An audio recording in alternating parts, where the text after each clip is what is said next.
প্রিয় শিক্ষার্থীরা, আসসালামু আলাইকুম। সবাইকে স্বাগত জানাচ্ছি আজকের ক্লাসে।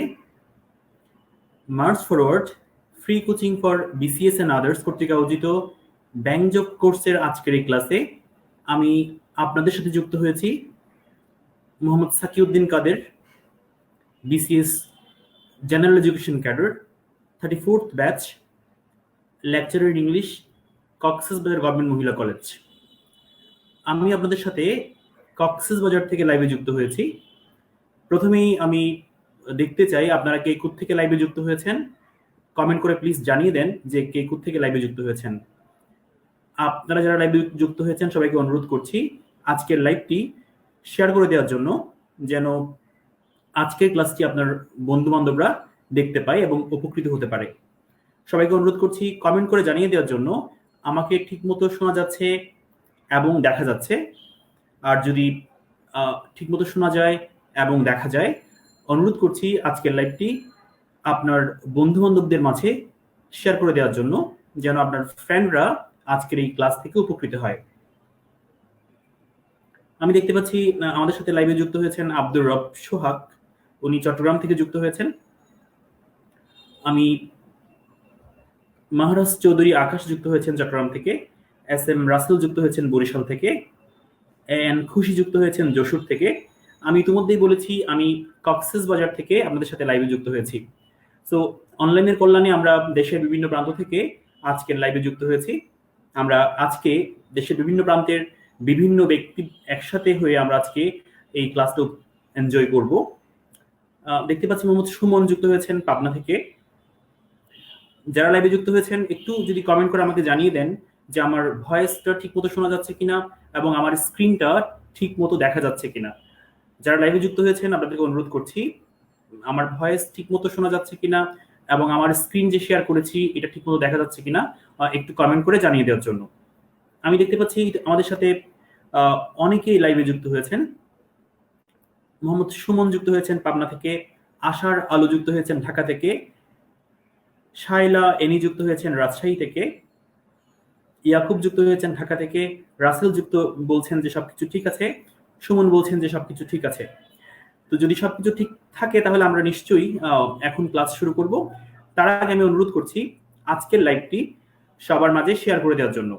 আপনাদের ফ্রেন্ডদের মাঝে আজকের লাইভটি শেয়ার করে দিবেন। যারা ব্যাংক জব কোর্স অথবা বিসিএস অথবা অন্য যে কোনো চাকরির পরীক্ষার জন্য প্রস্তুতি নিচ্ছে তাদের সবার জন্য আজকের ক্লাসটি অনেক উপকারে আসবে। সো সবার উপকারের স্বার্থে আজকের ক্লাসটি আমরা প্রত্যেকেই আমাদের টাইমলাইনে শেয়ার করি। এর মাধ্যমে আমার বন্ধু বান্ধবরা, আমার নিকট যারা শুভাকাঙ্ক্ষীরা আছে তারা সবাই উপকৃত হবে। আমি সবাইকে অনুরোধ করছি আজকের লাইভটি শেয়ার করে দেওয়ার জন্য। আর যারা শেয়ার করেছেন তাদেরকে অনুরোধ করছি কমেন্ট করে জানিয়ে দেওয়ার জন্য যে আপনি শেয়ার করেছেন। আমি দেখতে পাচ্ছি আমাদের সাথে লাইভে অনেকেই যুক্ত হয়েছেন। আমি সবাইকে আবারও মার্চ ফরওয়ার্ডের পক্ষ থেকে আজকের ক্লাসে স্বাগত জানাচ্ছি। আপনারা জানেন March Forward free coaching for BCS and others একটি সুন্দর প্ল্যাটফর্ম। এই প্ল্যাটফর্ম আপনারা জানেন বাংলাদেশের চাকরি প্রস্তুতিতে বিসিএস, ব্যাংক জব সহ অন্য যত চাকরি আছে সকল চাকরির প্রস্তুতিতে বিভিন্ন কোর্স চালু করেছে। এই কোর্সগুলো একেবারে অত্যন্ত স্বল্প ফিতে অথবা বিনা ফিতে এই কোর্সগুলো আমরা অনেকে পার্টিসিপেট করতে পারি, আমরা এই কোর্সগুলো করতে পারি। সো আপনারা জানেন নিশ্চয়ই মার্চ ফরওয়ার্ড একটা চ্যারিটি অর্গানাইজেশন।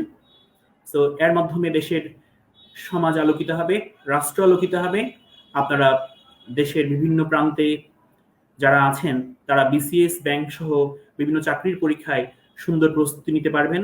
আর এই প্রস্তুতির মাধ্যমে নিশ্চয়ই একদিন ভালো কোনো চাকরিতে, বিসিএস, ব্যাংক অথবা অন্য কোনো ভালো চাকরিতে আপনি সফলকাম হবেন আর এর মাধ্যমে দেশ আলোকিত হবে। তো মার্চ ফরওয়ার্ড সেই আলোর মশাল নিয়ে পথ চলছে। মার্চ ফরওয়ার্ডের যে অগ্রযাত্রা এর সাথে আপনারা যে যুক্ত হয়েছেন এই জন্য আপনাদেরকে অভিনন্দন জানাই। আমি দেখতে পাচ্ছি ইতিমধ্যে অনেকেই যুক্ত হয়েছেন, সেজন্য আমি আরেকবার আমার পরিচয় দেই। আমি মোহাম্মদ সাকিউদ্দিন কাদের।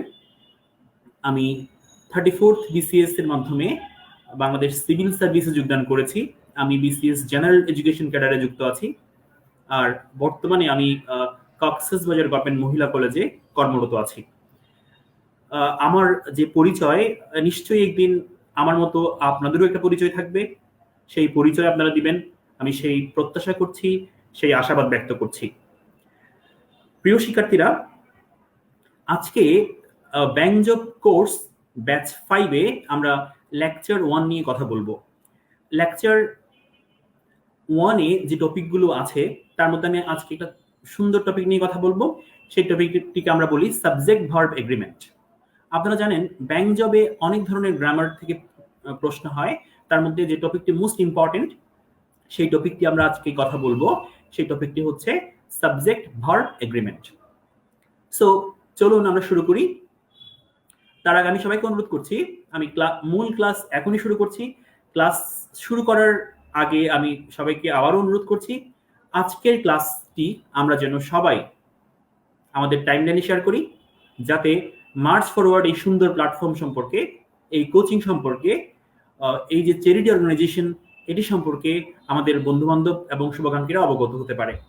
সবাইকে অসংখ্য ধন্যবাদ আমাদের সাথে যুক্ত হওয়ার জন্য। আরেকটা কথা না বললেই নয়, সেটি হচ্ছে আপনারা যারা এই মুহূর্তে লাইভে যুক্ত হয়েছেন সবাইকে অনুরোধ করছি, কমেন্ট বক্সে আপনার ফ্রেন্ডকে মেনশন করুন, যেন আপনার ফ্রেন্ড এই লাইভটি দেখতে পায় এবং এই লাইভটি দেখতে পাওয়ার মাধ্যমে আপনার ফ্রেন্ড যেন উপকৃত হয়। আমি দেখতে পাচ্ছি আমাদের সাথে ইতিমধ্যে প্রায় 46 জন লাইভে যুক্ত হয়েছেন। সো আমরা আজকে ক্লাসটা নিশ্চয়ই শুরু করতে পারি। সবাইকে অসংখ্য ধন্যবাদ। তাসনুবা হামিদা, নজরুল ইসলাম কমেন্ট করেছেন, তাসলিমা হুসাইন কলি, ইয়াকুব শরীফ কমেন্ট করেছেন। সবাইকে অসংখ্য ধন্যবাদ। আপনাদেরকে অনুরোধ করছি কমেন্ট সেকশনে আপনাদের ফ্রেন্ডদের নামগুলো লিখে দেন, ফ্রেন্ডদেরকে মেনশন করেন যেন তারা আজকের ক্লাসটা দেখতে পায়। প্রথমেই আমরা যে বিষয়টা নিয়ে কথা বলবো সেটি হচ্ছে, বললাম যে আমরা আজকে সাবজেক্ট ভার্ব এগ্রিমেন্ট নিয়ে কথা বলবো। তো সাবজেক্ট ভার্ব এগ্রিমেন্টের যে পার্টটা নিয়ে আমরা কথা বলবো সেটি হচ্ছে error with subject verb agreement. আমরা কথা বলবো error with subject verb agreement এই পয়েন্টটা নিয়ে। আমরা একটু দেখতে চাই বা আপনাদের কাছে জানতে চাই, প্রথমে আপনারা কেমন পারেন একটু আমরা যাচাই করব, এরপরে আজকে আমরা মূল আলোচনায় চলে যাব। প্রথমে আমরা দেখবো যে আপনারা আসলে কেমন পারেন। কোয়েশ্চেন নাম্বার 1, একটু দেখেন তো এখানে, the production of different kinds of artificial materials are essential for the conservation of our natural resources. দেখতে পাচ্ছেন এখানে এই বাক্যটাতে কয়েকটা জায়গায় আন্ডারলাইন করা আছে। একটা হচ্ছে কাইন্ডস, একটা হচ্ছে আর, একটা হচ্ছে অফ, একটা হচ্ছে ন্যাচারাল। এখানে এই 4 জায়গায় এই বাক্যটাতে আন্ডারলাইন করা আছে। Error with subject verb agreement, এখানে পরীক্ষায় আপনাদের ব্যাংক জব পরীক্ষায় যে প্রশ্নগুলো আসে তার মধ্যে একটা ধরন হচ্ছে এটা, যে এটাকে বলা হয় ইংরেজিতে পিন পয়েন্টিং এরর্স। এটাকে বলা হয় পিন পয়েন্টিং এরর্স। তার মানে আপনাকে বের করতে হবে এই বাক্যে কোন জায়গায় ভুল আছে। আপনাকে বের করতে হবে এই বাক্যে কোন জায়গায় ভুল আছে। The production of different kinds of artificial materials are essential for the conservation of our natural resources. আপনাদেরকে বলতে হবে যে এই বাক্যের কোন জায়গায় ভুল আছে, আর যদি কোনো ভুল না থাকে বলতে হবে নো এরর। তো আপনাদের জন্য প্রথম প্রশ্ন নাম্বার 1, আপনারা আমাকে বলবেন আমরা এখানে যে 4টা জায়গা আন্ডারলাইন করেছি এখানে কোন জায়গায় ভুল আছে, আর যদি ভুল না থাকে বলবেন যে নো এরর। সবাই প্লিজ কমেন্ট করে জানিয়ে দেন যে দেখি আপনারা কে কেমন পারেন। আপনারা বলবেন যে 1 নাম্বার প্রশ্নটাতে কোন জায়গায় ভুল আছে, আর যদি ভুল না থাকে তাহলে লিখে দিবেন নো এরর। আমি দেখতে পাচ্ছি সাগর ইতিমধ্যে কমেন্ট করেছেন। যারা প্রশ্নটা বুঝতে পারছেন তাদেরকে অনুরোধ করছি কমেন্ট করে জানিয়ে দেওয়ার জন্য যে কোথায় ভুল আছে এবং সেই ভুলটা কারেক্ট করলে আসলে কি হবে। আমি দেখতে পাচ্ছি রিপন মোল্লা বলেছেন,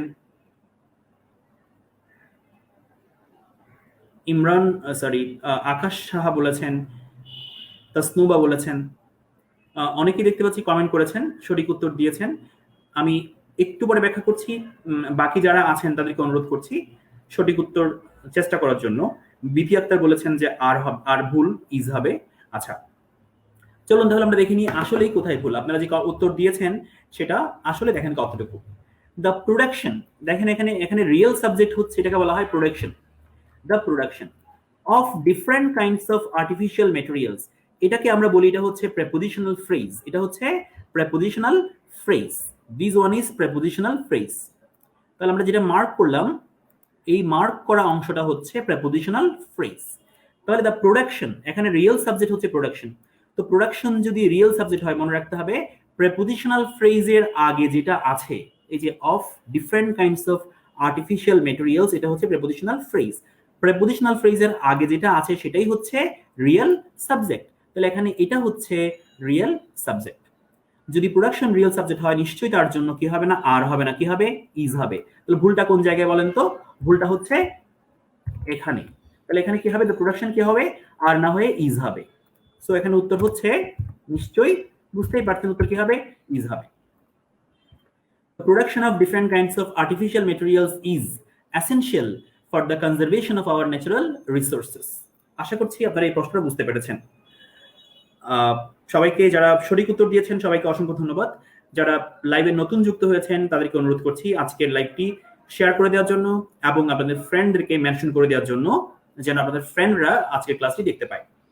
আমরা চলে আসছি 2 নম্বরে। আমরা 2 নম্বরে দেখতে পাচ্ছি অনেক জায়গায় অনলাইন করা আছে, একটু কমেন্ট করে জানাবেন যে কোন জায়গায় ভুল আছে। 2 নম্বর, আপনারা কমেন্ট করার সময় অবশ্যই নাম্বার লিখে দিবেন, নাম্বার 2 লিখে তারপর কোন জায়গায় ভুল আছে ওটা লিখবেন। এখানে বলা আছে হিজ ডগ, এখানে বলা আছে his dog along with his cat and rabbit prevent him from taking long trips। দেখেন এখানে প্রথমে আছে হিজ, এরপরে আছে হিজ ক্যাট অ্যান্ড, এরপরে আছে প্রিভেন্ট, এরপরে আছে টেকিং, লাস্টে আছে নো অ্যারো। আপনারা কমেন্ট করে জানাবেন যে কোন জায়গায় ভুল আছে, আর যদি ভুল না থাকে কমেন্ট করে জানাবেন যে নো অ্যারো। সবাইকে অনুরোধ করছি কমেন্ট করে জানিয়ে দেওয়ার জন্য যে কোন জায়গায় ভুল আছে, এবং ভুল না থাকলে নো অ্যারো লিখবেন। আমরা দেখতে পাচ্ছি মোহাম্মদ সাগর পাঠান উত্তর দিয়েছেন। উত্তরটা সঠিক হয়েছে নাকি ভুল হয়েছে একটু পরে বলছি। সবাইকে অনুরোধ করছি যারা লাইভে যুক্ত আছেন, প্রায় 34 দেখতে পাচ্ছি লাইভে যুক্ত আছেন, সবাইকে অনুরোধ করছি কমেন্ট করে জানিয়ে দেওয়ার জন্য যে নাম্বার 2 এই বাক্যটাতে যে অংশগুলো আন্ডারলাইন করা হয়েছে ওখানে কোন জায়গায় ভুল আছে।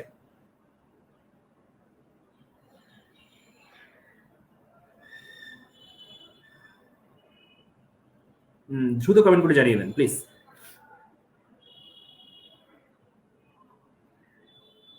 অনেকে বোধহয় কনফিউজড হয়ে গিয়েছেন যে আসলে কোন জায়গায় ভুল আছে।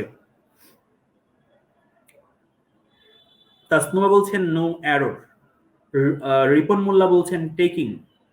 আচ্ছা তাহলে দেখুন চলুন আমরা সলভ করি। আকাশ সাহা বলছেন প্রিভেন্টস, নজরুল বলছেন নো অ্যারোর। চলুন আমরা তাহলে সলভ করি প্রবলেমটা। নিশ্চয়ই অনেকের একটু বুঝতে অসুবিধা হয়েছে, সেজন্য ভুলটা ঠিকমতো আইডেন্টিফাই করতে পারছেন না বলে আমি বুঝতে পারছি। আচ্ছা একটা মজার ব্যাপার খেয়াল করেন, হিজ ডগ, হিজ ডগ, এখানে হিজ এর মধ্যে কোনো ভুল নেই, হিজ ডগ এটা হচ্ছে কারেক্ট, হিজ ডগ। আচ্ছা তাহলে এখানে along with his cat and rabbit, ভালো করে বুঝেন, along with his cat and rabbit, যখন একটা সাবজেক্টের সাথে, এখানে হিজ ডগ হচ্ছে সাবজেক্ট, এখানে হিজ ডগ হচ্ছে সাবজেক্ট, যখন একটা সাবজেক্টের সাথে কি হয়, অ্যালং উইথ থাকে, অ্যালং উইথ থাকে, যদি অ্যালং উইথের সাথে এক্সট্রা কোনো সাবজেক্ট যুক্ত থাকে, দেখেন এখানে কি আছে, অ্যালং উইথের সাথে কি আছে, হিজ ক্যাট অ্যান্ড র্যাবিট যুক্ত আছে। তাহলে অ্যালং উইথ দিয়ে যা কিছুই যুক্ত আছে ওটাকে আমরা সাবজেক্ট মনে করব না, ওটা রিয়েল সাবজেক্ট নয়। তাহলে এই বাক্যে রিয়েল সাবজেক্ট কোনটা বলেন তো? এই বাক্যে রিয়েল সাবজেক্ট হচ্ছে হিজ ডগ। রিয়েল সাবজেক্ট কি এখানে? His dog. এখানে রিয়েল সাবজেক্ট হচ্ছে হিজ ডগ। তো যেহেতু হিজ ডগ রিয়েল সাবজেক্ট, সেজন্য এখানে নিশ্চয়ই প্রিভেন্ট হতে পারবে না। আপনারা জানেন হিজ ডগটা হচ্ছে থার্ড পারসন সিঙ্গুলার, তাহলে থার্ড পারসন সিঙ্গুলারের জন্য নিশ্চয়ই প্রিভেন্ট হবে না, কি হবে? প্রিভেন্টস হবে। কি হবে? প্রিভেন্টস হবে। আশা করছি বুঝতে পারছেন। আমি আরেকবার বলছি, এখানে আছে along with his cat and rabbit, তাহলে অ্যালং উইথ, যদি অ্যালং উইথ দিয়ে সাবজেক্টের সাথে কোনো কিছু যুক্ত থাকে আমরা ওটাকে রিয়েল সাবজেক্ট মনে করব না। রিয়েল সাবজেক্ট এখানে কোনটা বলেন তো? His dog. তাহলে এখানে হিজ ডগ হচ্ছে থার্ড পারসন সিঙ্গুলার, সেজন্য এখানে প্রিভেন্ট না হয়ে কি হবে? প্রিভেন্টস হবে। আচ্ছা, তাহলে his dog prevents him from taking long TRIPS. তাহলে দেখেন এখানে টেকিং টেকিং কিন্তু ঠিক আছে, কোনো ভুল নেই।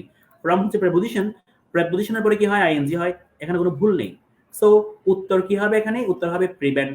তাহলে প্রিভেন্ট না হয়ে এখানে শুদ্ধ কি হওয়া উচিত ছিল? শুদ্ধ হওয়া উচিত ছিল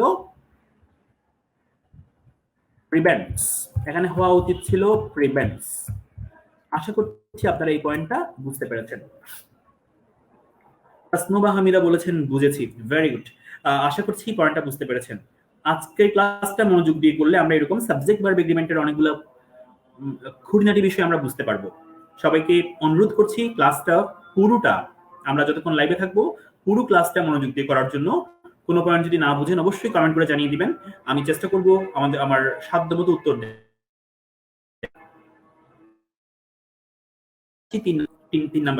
তিন নাম্বার দেখেন। আচ্ছা, over eating in addition to lack of attention to nutrition are said to be major cause of obesity amongst the affluent. একটা হিন্টস দেই, সেটা হচ্ছে আমরা 2 নাম্বার যে স্টাইলে সলভ করেছি, আমরা 2 নাম্বারটা যে স্টাইলে সলভ করেছি 3 নাম্বারটাও সেম স্টাইলে সলভ করতে হবে। এটা হচ্ছে হিন্টস। 2 নাম্বার যে স্টাইলে সলভ করেছি 3 নাম্বারটাও সেম স্টাইলে সলভ করতে হবে, এটা হচ্ছে হিন্টস। তাহলে আপনারা 3 নাম্বারটা সলভ করেন, যে বলেন কোথায় ভুল আছে।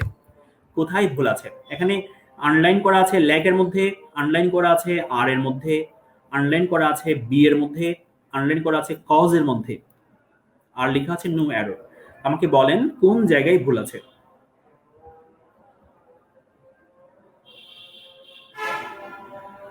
আমি দেখতে পাচ্ছি ইতিমধ্যে আমাদের সাথে এখন 32 জন লাইভে যুক্ত আছেন।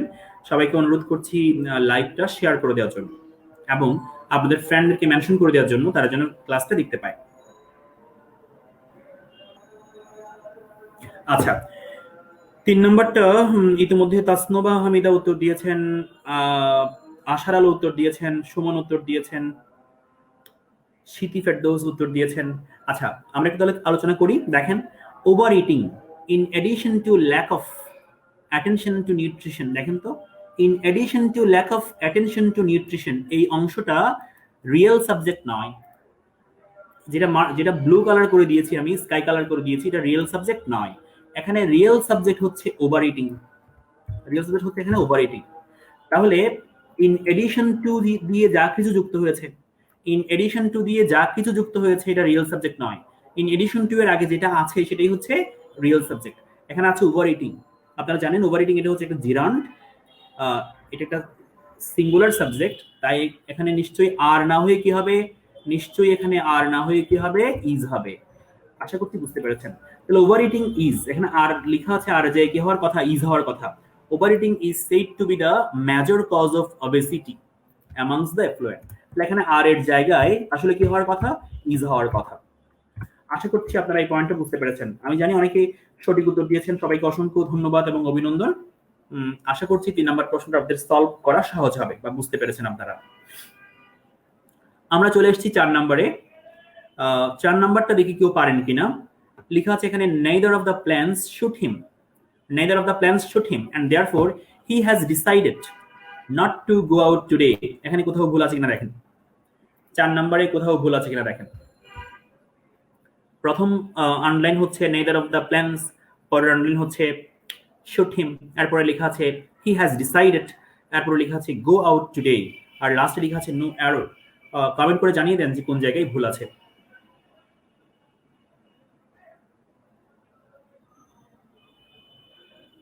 চার নম্বরে কোন জায়গায় ভুল আছে অনুরোধ করছি কমেন্ট করে জানিয়ে দেওয়ার জন্য।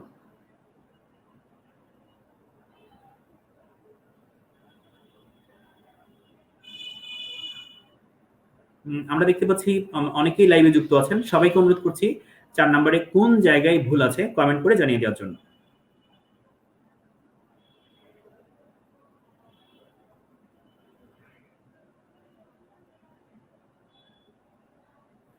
রিপন মোল্লা বলেছেন হি হ্যাজ ডিসাইডেড, এখানে ভুল আছে। হি হ্যাজ ডিসাইডেড এখানে কি আসলে ভুল আছে? স্মৃতি ফেরদৌস বলেছেন শুটসে ভুল আছে, মানে শুট ভুল আছে। আচ্ছা, দেখা যাক। তাসনোবা বলছেন শুটস হবে মেবি। আচ্ছা, দেখা যাক। আর কেউ উত্তর দিবেন? সবাইকে অনুরোধ করছি দ্রুত কমেন্ট করে উত্তর দেওয়ার জন্য যে আসলে কোন জায়গায় ভুলটা আছে। ওকে, আমি অনেকের উত্তর যেহেতু পেয়েছি, আমি এখন শুরু করতে পারি। 4 নাম্বার, এখানে আমরা বলছি যে নেইদার অফ দ্য প্ল্যান্স। এই রুলটা খুবই ইম্পর্টেন্ট, একটু ভালো করে খেয়াল করেন। নেইদার অফ দ্য প্ল্যান্স, যখন দেখবেন যে নেইদার অফ আছে, নেইদার অফ এর পরে নাউনটা আছে বহুবচন। দেখেন, নেইদার অফ এর পরে নাউনটা আছে বহুবচন, প্ল্যান্স। নেইদার অফ এর পরে নাউনটা কি আছে? বহুবচন আছে। নেইদার অফ যখন থাকবে, নাউনটা থাকবে বহুবচন, কিন্তু আমরা এই সাবজেক্টটাকে সিঙ্গুলার সাবজেক্ট মনে করব, মানে থার্ড পারসন সিঙ্গুলার মনে করব। আমি আরেকবার বলছি, নেইদার অফ এর পরে নাউন বা প্রোনাউনটা হবে বহুবচন, কিন্তু আমরা এই সাবজেক্টটাকে থার্ড পারসন সিঙ্গুলার মনে করব। থার্ড পারসন সিঙ্গুলার যদি মনে করি, তাহলে এখানে কি হবে না? শুট। এখানে কি হবে না? শুট হবে না, এই জায়গায় ভুল আছে। তাহলে এখানে নেইদার অফ যেহেতু আছে, নেইদার অফ থাকলে আমরা অলওয়েজ এটাকে সিঙ্গুলার মনে করব। সিঙ্গুলার মনে করলে এখানে শুট না হয়ে কি হবে? এখানে হবে, আশা করি বুঝতে পেরেছেন, শুটস। অনেকেই সঠিক উত্তর দিয়েছেন, সবাইকে অভিনন্দন। আমি বিশ্বাস করি আপনারা যেহেতু এই বিষয়গুলো আপনারা সলভ করতে পারছেন, আপনারা নিশ্চয়ই ব্যাংক জব প্রস্তুতিতে অনেক দূরে এগিয়ে আছেন। আমরা চলে যাচ্ছি পরবর্তী প্রশ্নে, নাম্বার 5। আমরা চলে যাচ্ছি পরবর্তী প্রশ্নে। পরবর্তী প্রশ্নে আছে নাম্বার 5, দেখি আপনারা বুঝতে পারেন কিনা। নাম্বার 4 যদি বুঝতে পারেন, নাম্বার 5ও বুঝতে পারবেন, একটু হিন্টস দিয়ে দিলাম। নাম্বার 5টা সলভ করেন, দেখি কোথায় ভুল আছে। নাম্বার 5, সবাইকে অনুরোধ করছি নাম্বার 5টা কোথায় ভুল আছে বের করার জন্য। নাম্বার 5টা কোথায় ভুল আছে বের করার জন্য অনুরোধ করছি।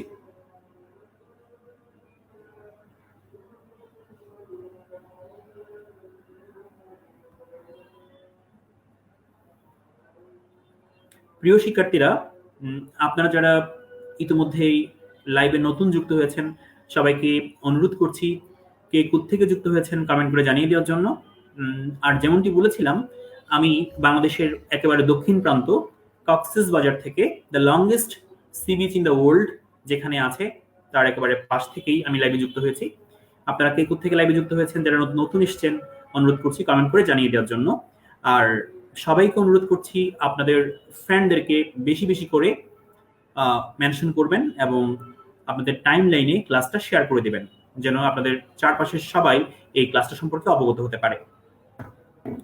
আচ্ছা, অনেকেই দেখতে পাচ্ছি কমেন্ট করে জানিয়েছেন, এখানে আছে either of the two boys who sing. এখানে হু সিংটা বাদ দেন, তাহলে এখানে দেখেন তো either of the two boys. এখানে আইদার অফ এর পরে নাউনটা কি আছে? প্লুরাল আছে, কিন্তু আমরা মনে করে নিব যে এটা সিঙ্গুলার। যদি সিঙ্গুলার মনে করে নেই, এখানে আর না হয়ে কি হবে? এখানে আর না হয়ে কি হবে? ইজ হবে। এখানে আর না হয়ে ইজ হবে। তাহলে যেহেতু আইদার অফ আছে,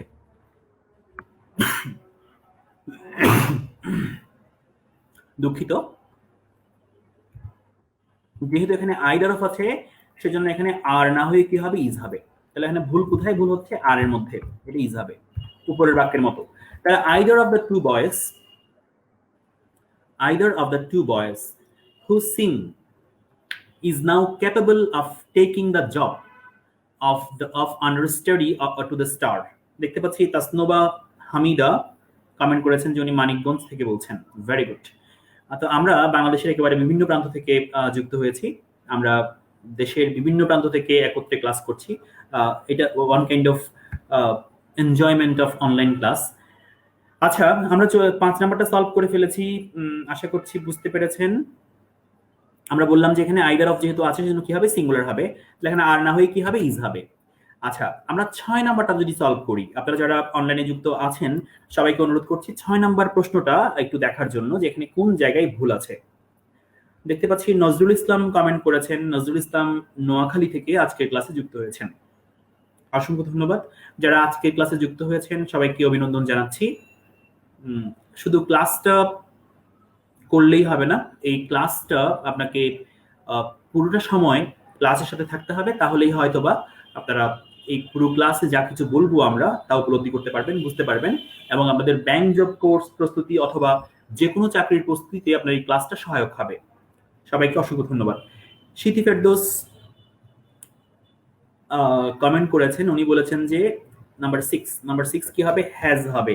আচ্ছা, নাম্বার 6 আসলেই হ্যাজ হবে কিনা সেটা আমরা দেখা যাক। মাহদি হাসান বলেছেন হ্যাজ ডিজাইনড হবে।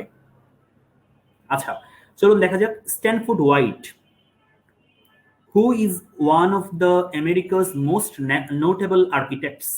তাহলে স্ট্যানফোর্ড হোয়াইট যিনি হচ্ছেন আমেরিকার সবচেয়ে উল্লেখযোগ্য স্থপতিদের মধ্যে একজন।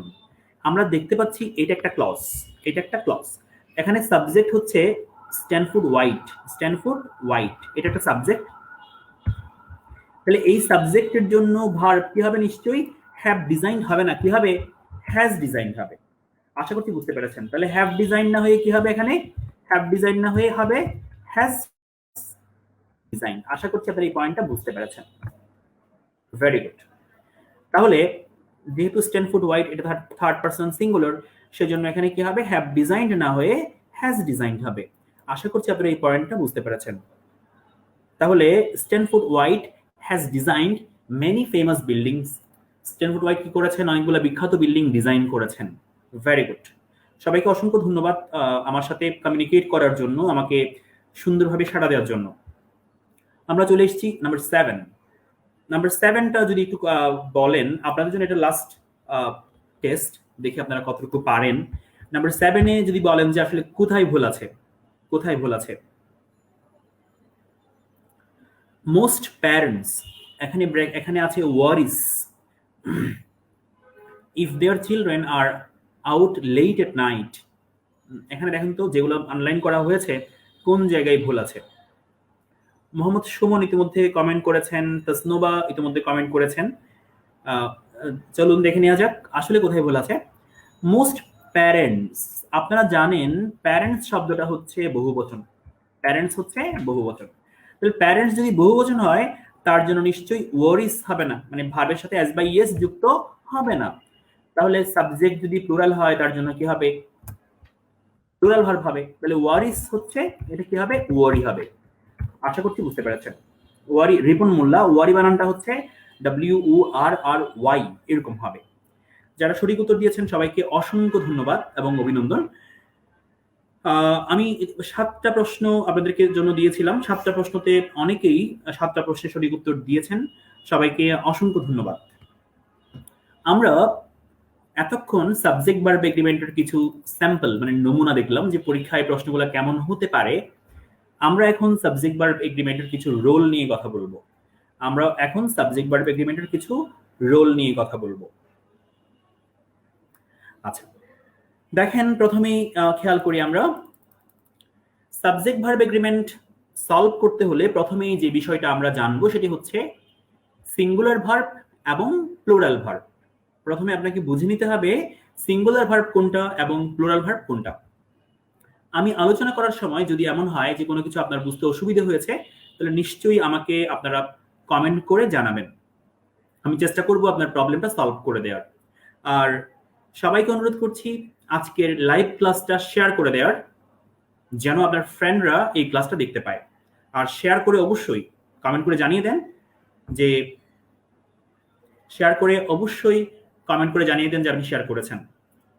যারা ইতিমধ্যে শেয়ার করেছেন তাদেরকে অসংখ্য ধন্যবাদ, আর যারা শেয়ার করেন নাই তাদেরকে অনুরোধ করছি আজকের ক্লাসটা শেয়ার করে দেওয়ার জন্য।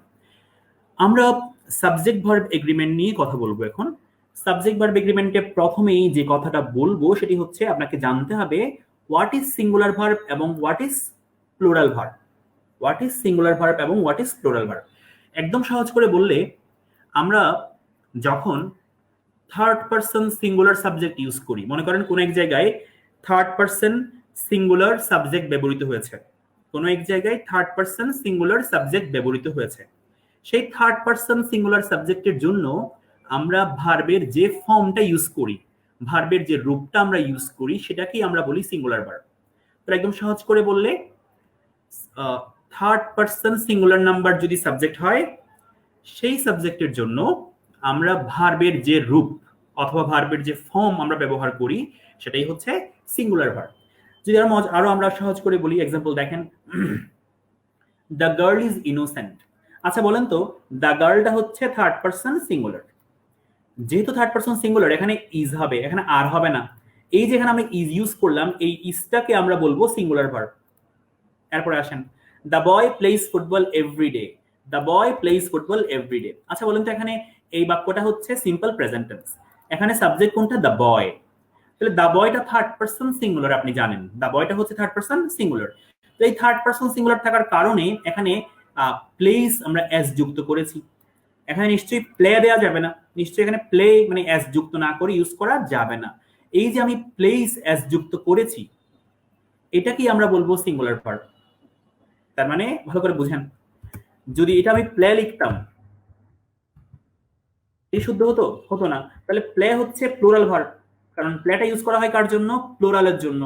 আর প্লেস ইউজ করা হয় কার জন্য? সিঙ্গুলারের জন্য। তাই প্লেস হচ্ছে কি ভার্ব? Singular verb. এক কথায় থার্ড পারসন সিঙ্গুলারের জন্য যে ভার্বের রূপটা ইউজ করা হয় সেটাই হচ্ছে সিঙ্গুলার ভার্ব। আশা করছি বুঝতে পেরেছেন। রহিম হ্যাজ এ ব্লু পেন, এখানে রহিমের জন্য হ্যাভ না হয়ে কি হয়েছে? রহিমের জন্য হ্যাভ না হয়ে এখানে হ্যাজ হয়েছে। এই যে রহিমের জন্য হ্যাজ হয়েছে, এটাকেই আমরা বলছি singular verb. My father was tired yesterday, my ফাদারের জন্য এখানে অয়ার না হয়ে ওয়াজ হয়েছে। অয়ার না হয়ে কি হয়েছে? ওয়াজ হয়েছে। এই যে ওয়াজ ইউজ করেছি এটাকে আমরা বলছি সিঙ্গুলার ভার্ব। তাহলে এখানে যে ইজ, প্লেজ, হ্যাজ এবং ওয়াজ ইউজ করা হয়েছে এদেরকে আমরা বলছি সিঙ্গুলার ভার্ব। এখন চলে আসেন প্লুরাল ভার্ব। প্লুরাল ভার্ব কেমন? প্লুরাল ভার্ব কেমন দেখেন, উই গো দেয়ার এভরিডে, এখানে উই গো হয়েছে, এখানে গোস না হয়ে কি হয়েছে?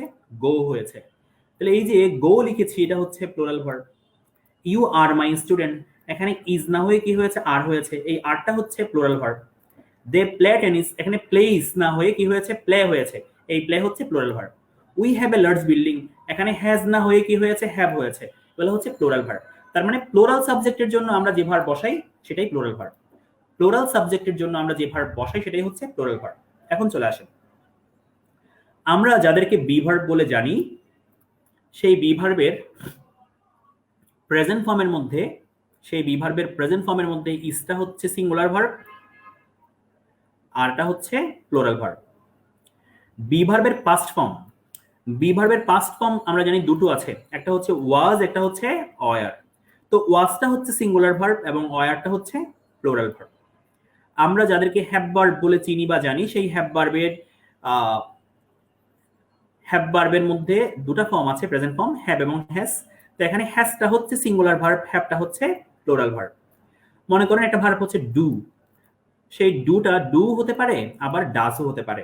আমরা যখন ডাস বলবো সেটা হচ্ছে সিঙ্গুলার ভার্ব, আর যখন ডু বলবো সেটা হচ্ছে প্লুরাল ভার্ব। একটা ভার্ব হচ্ছে প্লে, সেই প্লে এর এস যুক্ত করে প্লেস হলো, এই প্লেসটা হচ্ছে সিঙ্গুলার ভার্ব, আর প্লেটা হচ্ছে প্লুরাল ভার্ব। আশা করছি আপনারা এই পয়েন্টটা বুঝতে পেরেছেন।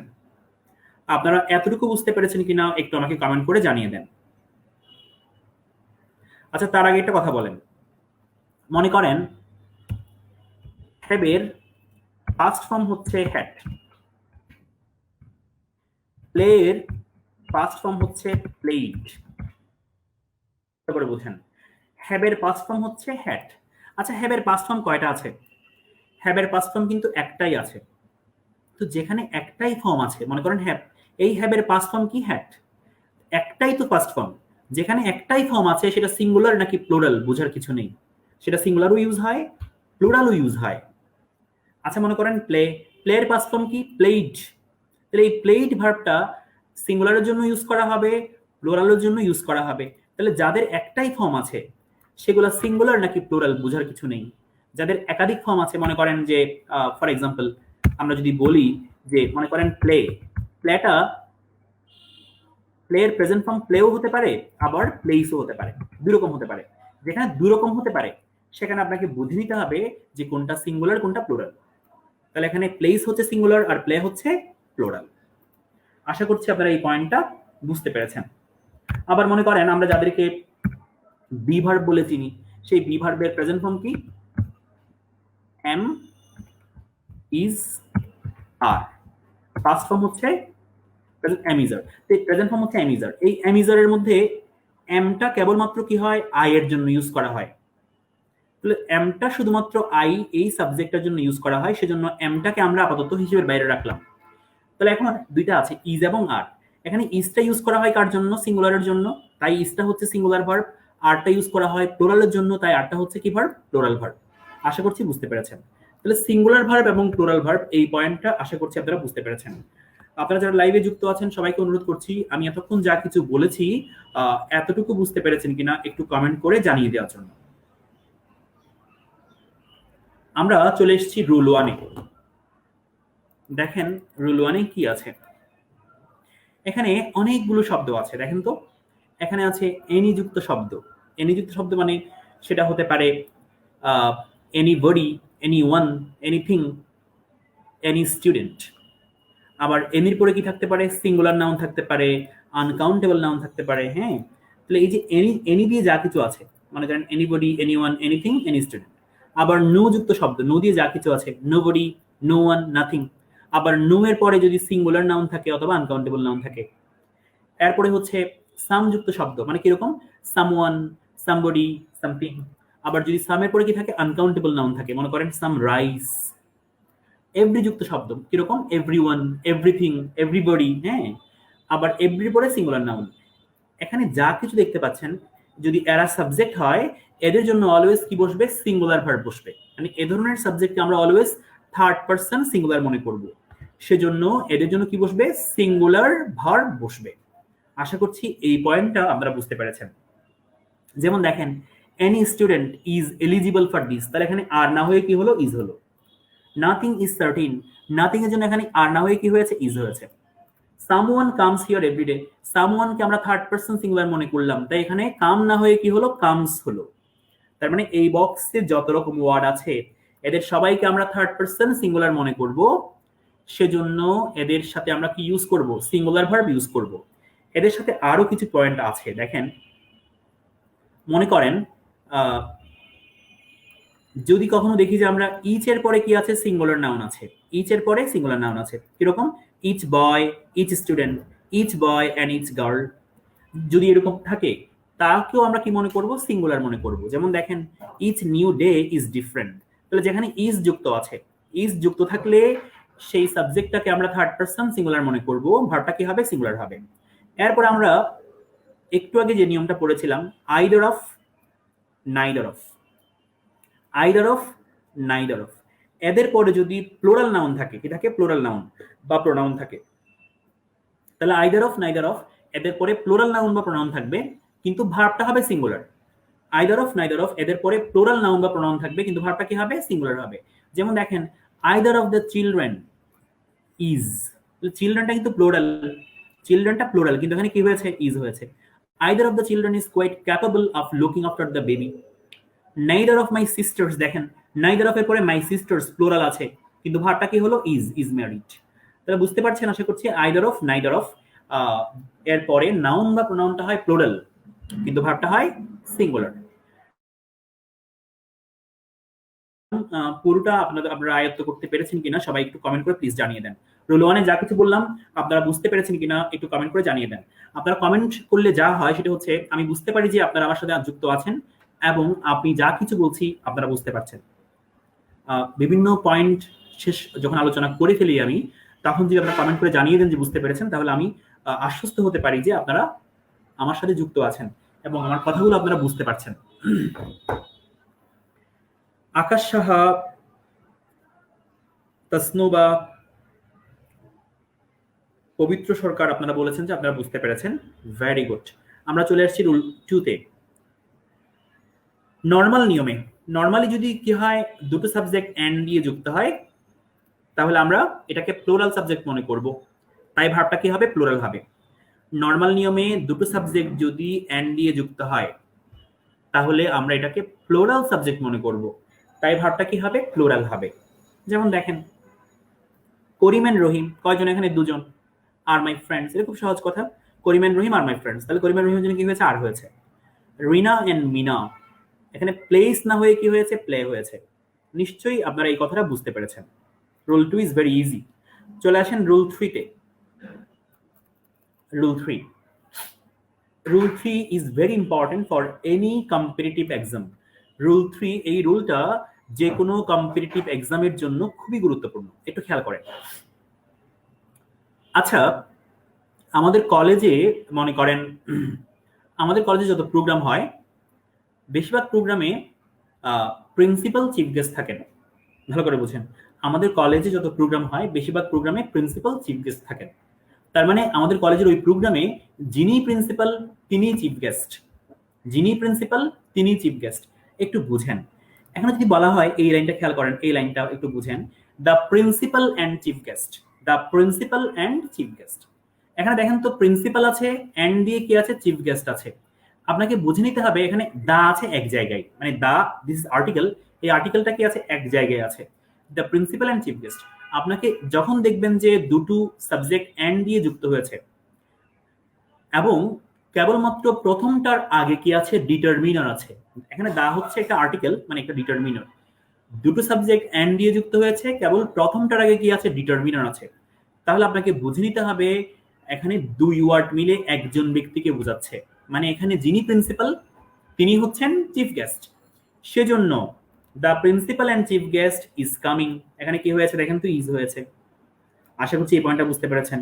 এখন এই পয়েন্টটাতে আসেন, যদি এমন হয় যে কলেজে প্রিন্সিপাল তো একজন আছেন আর একজন বাইরে থেকে চিফ গেস্ট নিয়ে আসা হয়েছে, তাহলে তখন কি হলো, ওই প্রোগ্রামে প্রিন্সিপাল একজন, চিফ গেস্ট আরেকজন, ব্যক্তি দুজন হলো। তো ব্যক্তি দুজনকে বোঝাতে চাইলে কি লিখতে হবে, লিখতে হবে the principal and the chief guest.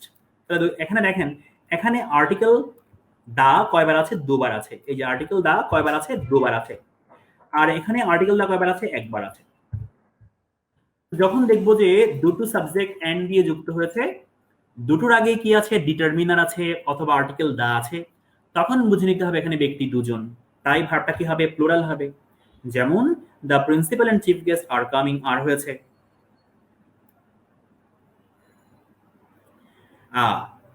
এরপরে the principal and chief guest is coming, এখানে প্রিন্সিপাল এবং চিফ গেস্ট দুটো ওয়ার্ডকে যুক্ত করার জন্য আমরা কি করেছি, এন্ড ইউজ করেছি, এবং এখানে একটা জায়গায় কি আছে, দা আছে, তাহলে বুঝে নিতে হবে এখানে একজন ব্যক্তিকে বোঝাচ্ছে, তাই এখানে কি হয়েছে, ইজ কামিং হয়েছে। তাসনুবা হামিদা যে প্রশ্নটা করেছেন আমি তার উত্তর একটু পরে দিয়ে দিব। তাসনুবা হামিদা যে প্রশ্ন করেছেন আমি তার উত্তর একটু পরে দিয়ে দিচ্ছি। আচ্ছা, খুব মজার ব্যাপার এটা, একটু খেয়াল করেন, খুব মজার ব্যাপার। রুল 4। আচ্ছা, মনে করেন আপনি বাজার থেকে ব্রেড কিনেছেন, মানে পাউরুটি কিনেছেন, এবং বাটার কিনেছেন, মাখন কিনেছেন। বাজার থেকে ব্রেড কিনেছেন, বাটার কিনেছেন। তো বাজার থেকে যখন দুটো আলাদা জিনিস কিনেছেন তখন ওগুলা হচ্ছে প্লোরাল। ব্রেড একটা, বাটার একটা, দুটা মিলে হচ্ছে প্লোরাল। কিন্তু যদি যখন আপনি ব্রেড এন্ড বাটারকে একটা খাবার হিসেবে গ্রহণ করেন, আপনি যখন ব্রেড এন্ড বাটারকে কি হিসেবে গ্রহণ করেন, একটা খাবার হিসেবে গ্রহণ করেন, কিরকম? আচ্ছা, আপনি যখন ব্রেড এন্ড বাটার একসাথে খান তখন কি করে, কিভাবে খান? ব্রেডের মধ্যে বাটার লাগিয়ে তারপর খান। তার মানে ব্রেড এন্ড বাটার দুটো একত্রিত হয়ে কি হয়ে গেল, একটা খাবারের নাম হয়ে গেল। ভালো করে বুঝেন, নিশ্চয়ই এভাবে খান না যে আপনি প্রথমে এক টুকরা পাউরুটি খেয়ে ফেললেন, পরে এক চামচ বাটার খেয়ে ফেললেন, এরকম তো খান না। কিভাবে খান? ব্রেডের মধ্যে বাটার লাগিয়ে খান। তার মানে ব্রেড এন্ড বাটার দুটো মিলে কি হয়ে গেল, একটা খাবারের নাম হয়ে গেল। সেজন্য ব্রেড এন্ড বাটার এন্ড দিয়ে যুক্ত হলেও এটাকে আমরা একার্থবোধক মনে করছি। কি মনে করছি? একার্থবোধক মনে করছি। সেজন্য এখানে ভার্বটা কি হয়েছে, সিঙ্গুলার হয়েছে। তাহলে bread and butter is my favourite food, bread and butter হচ্ছে আমার প্রিয় খাবার। আপনারা এই পয়েন্টটা বুঝতে পেরেছেন কিনা একটু কমেন্ট করে প্লিজ জানিয়ে দেন। কনফিউজিং, এই পয়েন্টটা বুঝতে পেরেছেন কিনা কমেন্ট করে জানিয়ে দেন। তাসনুবা হামিদা যে প্রশ্ন করেছেন তার উত্তর দেই। Slow and steady wins the race. আচ্ছা, একটু বুঝি। স্লো অ্যান্ড স্টেডি, এখানে স্লো অ্যান্ড স্টেডি কি হয়েছে, স্লো এবং স্টেডি অ্যান্ড দিয়ে যুক্ত হয়েছে। স্লো মানে হচ্ছে ধীর, আর স্টেডি মানে হচ্ছে স্থির। স্লো মানে হচ্ছে ধীর, স্টেডি হচ্ছে স্থির। আচ্ছা, আপনারা আমাকে বলেন, নিশ্চয়ই আপনারা কচ্ছপ এবং খরগোশের গল্প জানেন। তো এখানে রেস জিততে হলে কি করতে হবে? স্লো মানে ধীর, স্টেডি হচ্ছে স্থির। স্লো অ্যান্ড স্টেডি এই দুটো গুণ একজনের মধ্যে থাকতে হবে। এই দুটো গুণ একজনের মধ্যে থাকলেই কি করা যাবে, রেসে জেতা যাবে। তাহলে স্লো অ্যান্ড স্টেডি এই দুটো আলাদা ওয়ার্ড হলেও এই দুইটা যখন একজনের মধ্যে আসে তখন রেস জেতা যায়। তার মানে হচ্ছে এই দুটা ওয়ার্ড একসাথে একই সময়ে একজনের মধ্যে অন্তর্ভুক্ত হতে হবে, তাহলেই রেস জেতা যাবে। সেজন্য এই দুইটা ওয়ার্ড মিলে একই আইডিয়া প্রকাশ করে। স্লো অ্যান্ড স্টেডি, ধীর এবং স্থির। স্লো অ্যান্ড স্টেডি, ধীর এবং স্থির, একই আইডিয়া প্রকাশ করে। একই আইডিয়া প্রকাশ করে বলেই এখানে অ্যান্ড দিয়ে যুক্ত হলেও এটাকে আমরা সিঙ্গুলার মনে করছি, সিঙ্গুলার মনে করছি। তাই এখানে কি হয়েছে, ভার্বের সাথে এস যুক্ত হয়েছে। আশা করছি পয়েন্টটা বুঝতে পেরেছেন। এই পয়েন্টটা বুঝতে পেরেছেন কিনা একটু আমাকে কমেন্ট করে প্লিজ জানিয়ে দেন।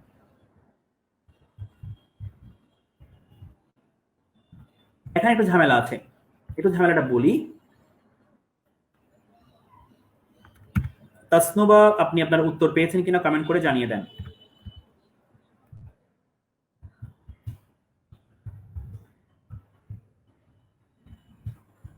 একটু ঝামেলা আছে। এই বাক্যটা দেখেন, time and tide wait for none. Time and tide wait for none, এটা কিন্তু ডিফারেন্ট। এটা কিন্তু স্লো অ্যান্ড স্টেডির মতো না, এটা হচ্ছে ডিফারেন্ট। এটা হচ্ছে ডিফারেন্ট। তাহলে time and tide wait for none কেন এমন হচ্ছে? কেন এটা এখানে টাইম এবং টাইড কিন্তু দুটা মিলে একই আইডিয়া প্রকাশ করছে না। আপনি চিন্তা করেন, সময় আলাদাভাবে, সময় আলাদাভাবে কারোর জন্য অপেক্ষা করে না, স্রোত আলাদাভাবে কারোর জন্য অপেক্ষা করে না। তো এই দুইটা হচ্ছে ইন্ডিভিজুয়াল, আলাদা আলাদা বিষয়। তো যেহেতু টাইম এন্ড টাইড দুটো আলাদা বিষয়, এই দুটো এন্ড দিয়ে যুক্ত হয়েছে, সেজন্য এটাকে সিঙ্গুলার মনে করা যাবে না, এটাকে একার্থবোধক মনে করা যাবে না, এটাকে একার্থবোধক মনে করা যাবে না। আশা করছি আপনারা এই পয়েন্টটা বুঝতে পেরেছেন, এই পয়েন্টটা বুঝতে পেরেছেন। টাইম এন্ড টাইডকে একার্থবোধক মনে করা যাবে না, কিন্তু স্লো অ্যান্ড স্টেডি হচ্ছে একার্থবোধক। এটা ব্রেড এন্ড বাটারের মতো।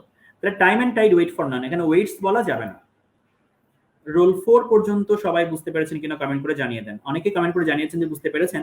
বাকি যারা অনলাইনে যুক্ত আছেন সবাইকে অনুরোধ করছি কমেন্ট করে জানিয়ে দেওয়ার জন্য যে রোল 4 আপনারা বুঝতে পেরেছেন কিনা। তাহলে এখানে কনফিউজিং হচ্ছে এই দুটো বাক্য। Slow and steady wins the race হয়, slow and steady wins the race হয়, time and tide wait for none হয়। তাসনুবা হামিদ, আমি আপনার এই প্রশ্নটার উত্তর দিয়ে দিব একটু পরে। আচ্ছা, আমরা রুল 5 এ চলে আসছি। রুল 5 দেখেন। আচ্ছা, এমন কিছু ওয়ার্ড আছে যে ওয়ার্ড বা ফ্রেজ গুলো দেখতে মনে হচ্ছে প্লুরাল, কিন্তু আসলে এরা প্লুরাল না, এরা হচ্ছে সিঙ্গুলার। এদের সাথে এস যুক্ত করা আছে, দেখতে প্লুরাল মনে হয় কিন্তু এরা প্লুরাল নয়, এরা হচ্ছে সিঙ্গুলার। মনে করেন physics is a difficult subject. Physics তো একটাই সাবজেক্টের নাম, এখানে এস যুক্ত থাক আর না থাক ব্যাপার না, ফিজিক্স একটাই সাবজেক্টের নাম, তাই এখানে কি হয়েছে, ইজ হয়েছে। বুঝতে পেরেছেন আশা করছি। Gulliver's travels is a famous বুক। আপনারা জানেন গালিভার্স ট্রাভেলস, এখানে এস যুক্ত করা আছে। এই এস যুক্ত করা আছে, এটা হচ্ছে এটা বইয়ের নাম। গালিভার্স ট্রাভেলস একটা বইয়ের নাম, তাই এখানে কি হয়েছে, ইজ হয়েছে। আশা করছি আপনারা এই পয়েন্টটা বুঝতে পেরেছেন। Great Expectations was written by Dickens. আপনারা নিশ্চয়ই এটাও জানেন যে গ্রেট এক্সপেকটেশনস এটাও একটা বইয়ের নাম, তাই এখানে ওয়াজ হয়েছে, নিশ্চয়ই অয়ার হবে না। The Arabian Nights is a great book. আশা করছি বুঝতে পেরেছেন। মানে এখানে আমরা এমন কিছু ওয়ার্ড দেখিয়েছি যে ওয়ার্ডগুলোর সাথে এস যুক্ত করা আছে, এস যুক্ত করা আছে কিন্তু কি মনে করা যাবে না, প্লুরাল মনে করা যাবে না, এরা হচ্ছে আসলে সিঙ্গুলার। আশা করছি বুঝতে পেরেছেন রুল 5। আমরা চলে আসি রুল 6 এ। যখন দেখবেন যে কোন একটা সাবজেক্টের জায়গায় নাউন ক্লজ আছে, কি আছে, নাউন ক্লজ, জিরান বা ইনফিনিটিভ আছে। যদি সাবজেক্ট হিসেবে নাউন ক্লজ বসে, জিরান বসে এবং ইনফিনিটিভ বসে, সেই সাবজেক্টটাকে আমরা থার্ড পারসন সিঙ্গুলার মনে করব। তার জন্য আমরা সিঙ্গুলার ভার্ব বসাবো। আবারও বলছি, যখন দেখবো যে কোন একটা বাক্যের সাবজেক্ট হিসেবে কি আছে, নাউন ক্লজ আছে, জিরান্ড আছে এবং ইনফিনিটিভ আছে, আমরা সেই সাবজেক্টটাকে থার্ড পারসন সিঙ্গুলার মনে করব এবং তার জন্য কি বসাবো, সিঙ্গুলার ভার্ব বসাবো। এক্সাম্পল দেখেন, that he is honest is known to me. এখানে দেখেন দ্যাট হি ইজ অনেস্ট, এই পুরো ক্লজটা এখানে কি হিসেবে কাজ করছে, সাবজেক্ট হিসেবে কাজ করছে। তো এই পুরো ক্লজ যদি সাবজেক্ট হয়, তার জন্য আমরা কি বসিয়েছি, এখানে ইজ বসিয়েছি। আশা করছি বুঝতে পেরেছেন। তারপর আসেন জিরান্ড। জিরান্ড মানে আপনারা জানেন ভার্বের সাথে আইএনজি যোগ করলে যখন নাউনের কাজ করে, ভার্বের সাথে আইএনজি যোগ করলে যখন নাউনের কাজ করে তাকে আমরা জিরান্ড বলি। তো জিরান্ড যদি কখনো সাবজেক্ট হয়, সেই সাবজেক্টটাকে আমরা থার্ড পারসন সিঙ্গুলার মনে করব। যেমন দেখেন ডায়েটিং, তাহলে ডায়েটিং এর জন্য কি হবে, ইজ হবে। Dieting is very popular today. আচ্ছা, আরো এক্সাম্পল দেখেন, রাইটিং মেনি লেটার্স। এটা একটু কনফিউজিং, একটু খেয়াল করেন। এখানে রিয়েল সাবজেক্ট হচ্ছে রাইটিং, মেনি লেটার্স কিন্তু এখানে সাবজেক্ট নয়, এখানে বোঝাচ্ছে কাকে? Writing K. Writing is subject. তাহলে রাইটিং মেনি লেটার্স মেক্স হার হ্যাপি, এখানে মেক্স কেন হয়েছে? কারণ এখানে রাইটিং কে বোঝাচ্ছে। আশা করছি আপনারা এই পয়েন্টটা বুঝতে পেরেছেন। রাইটিং মেনি লেটার্স মেক্স হার হ্যাপি, তাহলে রাইটিং হচ্ছে জিরান, তাই অ্যাজ বাই ইয়েস যুক্ত হয়েছে। তাহলে সহজ কথায় জিরান যদি সাবজেক্ট হয় সেই সাবজেক্টটাকে আমরা থার্ড পারসন সিঙ্গুলার মনে করব, তাই কি হবে? সিঙ্গুলার ভার্ব হবে। আশা করছি আপনারা এই পয়েন্টটা বুঝতে পেরেছেন।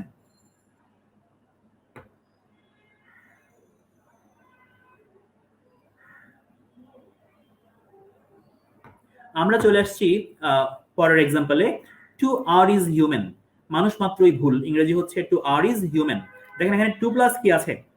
ভার্ব আছে। টু প্লাস ভার্ব যদি সাবজেক্ট হয় এটাকে আমরা সিঙ্গুলার মনে করব, তাই এখানে কি হয়েছে? ইজ হয়েছে। আশা করছি এই পয়েন্টটা আপনারা বুঝতে পেরেছেন।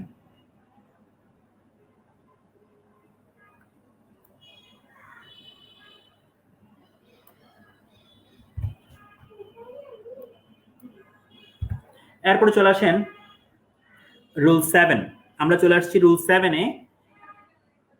This rule is also very important. Plural unit words of distance, money and time. এখানে ডিস্টেন্স মানে দূরত্ব, মানি হচ্ছে অর্থ, টাইম মানে সময়। দূরত্ব বোঝাবে, অর্থ বোঝাবে মানে টাকা পয়সা, সময় বোঝাবে। এগুলো যদি প্লুরাল ইউনিট থাকে, প্লুরাল ইউনিট, ভার্বটা হবে সিঙ্গুলার। তাহলে সাবজেক্টটাতে দূরত্ব, অর্থ এবং সময়বাচক কি থাকবে? প্লুরাল ইউনিট থাকবে, প্লুরাল একক থাকবে, কিন্তু ভার্বটা কি হবে? সিঙ্গুলার হবে। ভার্বটা হবে সিঙ্গুলার। এক্সাম্পল দেখেন, টু 10 মাইলস, দেখেন তো দূরত্ব বোঝাচ্ছে, দূরত্ব ডিস্টেন্স। 10 মাইলস এটা হচ্ছে প্লুরাল ইউনিট, প্লুরাল একক। তাহলে দূরত্বের প্লুরাল একক থাকলে ভার্বটা কি হবে? সিঙ্গুলার হবে। 10 Miles is a long distance. এগুলো পরীক্ষায় আসে, খুবই ইম্পর্টেন্ট। এই রুলটা পরীক্ষায় আসে, খুবই important. 10 Miles is a long distance. 2 million pounds, আপনারা জানেন পাউন্ড হচ্ছে ব্রিটেনের মুদ্রার নাম। 2 মিলিয়ন পাউন্ডস অ্যাজ যুক্ত হয়েছে। 2 million pounds is a lot of money. তাহলে ডিস্টেন্স, মানি এবং টাইমের প্লুরাল ইউনিট থাকলে ভার্বটা কি হবে? সিঙ্গুলার হবে। 50 মিনিটস এটা টাইম বোঝাচ্ছে, is enough for the test. তাহলে এখানে কি হয়েছে? দেখেন 50 মিনিটস প্লুরাল ইউনিট হয়েছে, কিন্তু ভার্বটা কি হয়েছে? ইজ। আশা করছি বুঝতে পেরেছেন। সবাই এতটুকু বুঝতে পেরেছেন কিনা একটু আমাকে প্লিজ কমেন্ট করে জানিয়ে দেন। রুল 7 পর্যন্ত সবাই বুঝতে পেরেছেন কিনা একটু আমাকে কমেন্ট করে প্লিজ জানিয়ে দেন।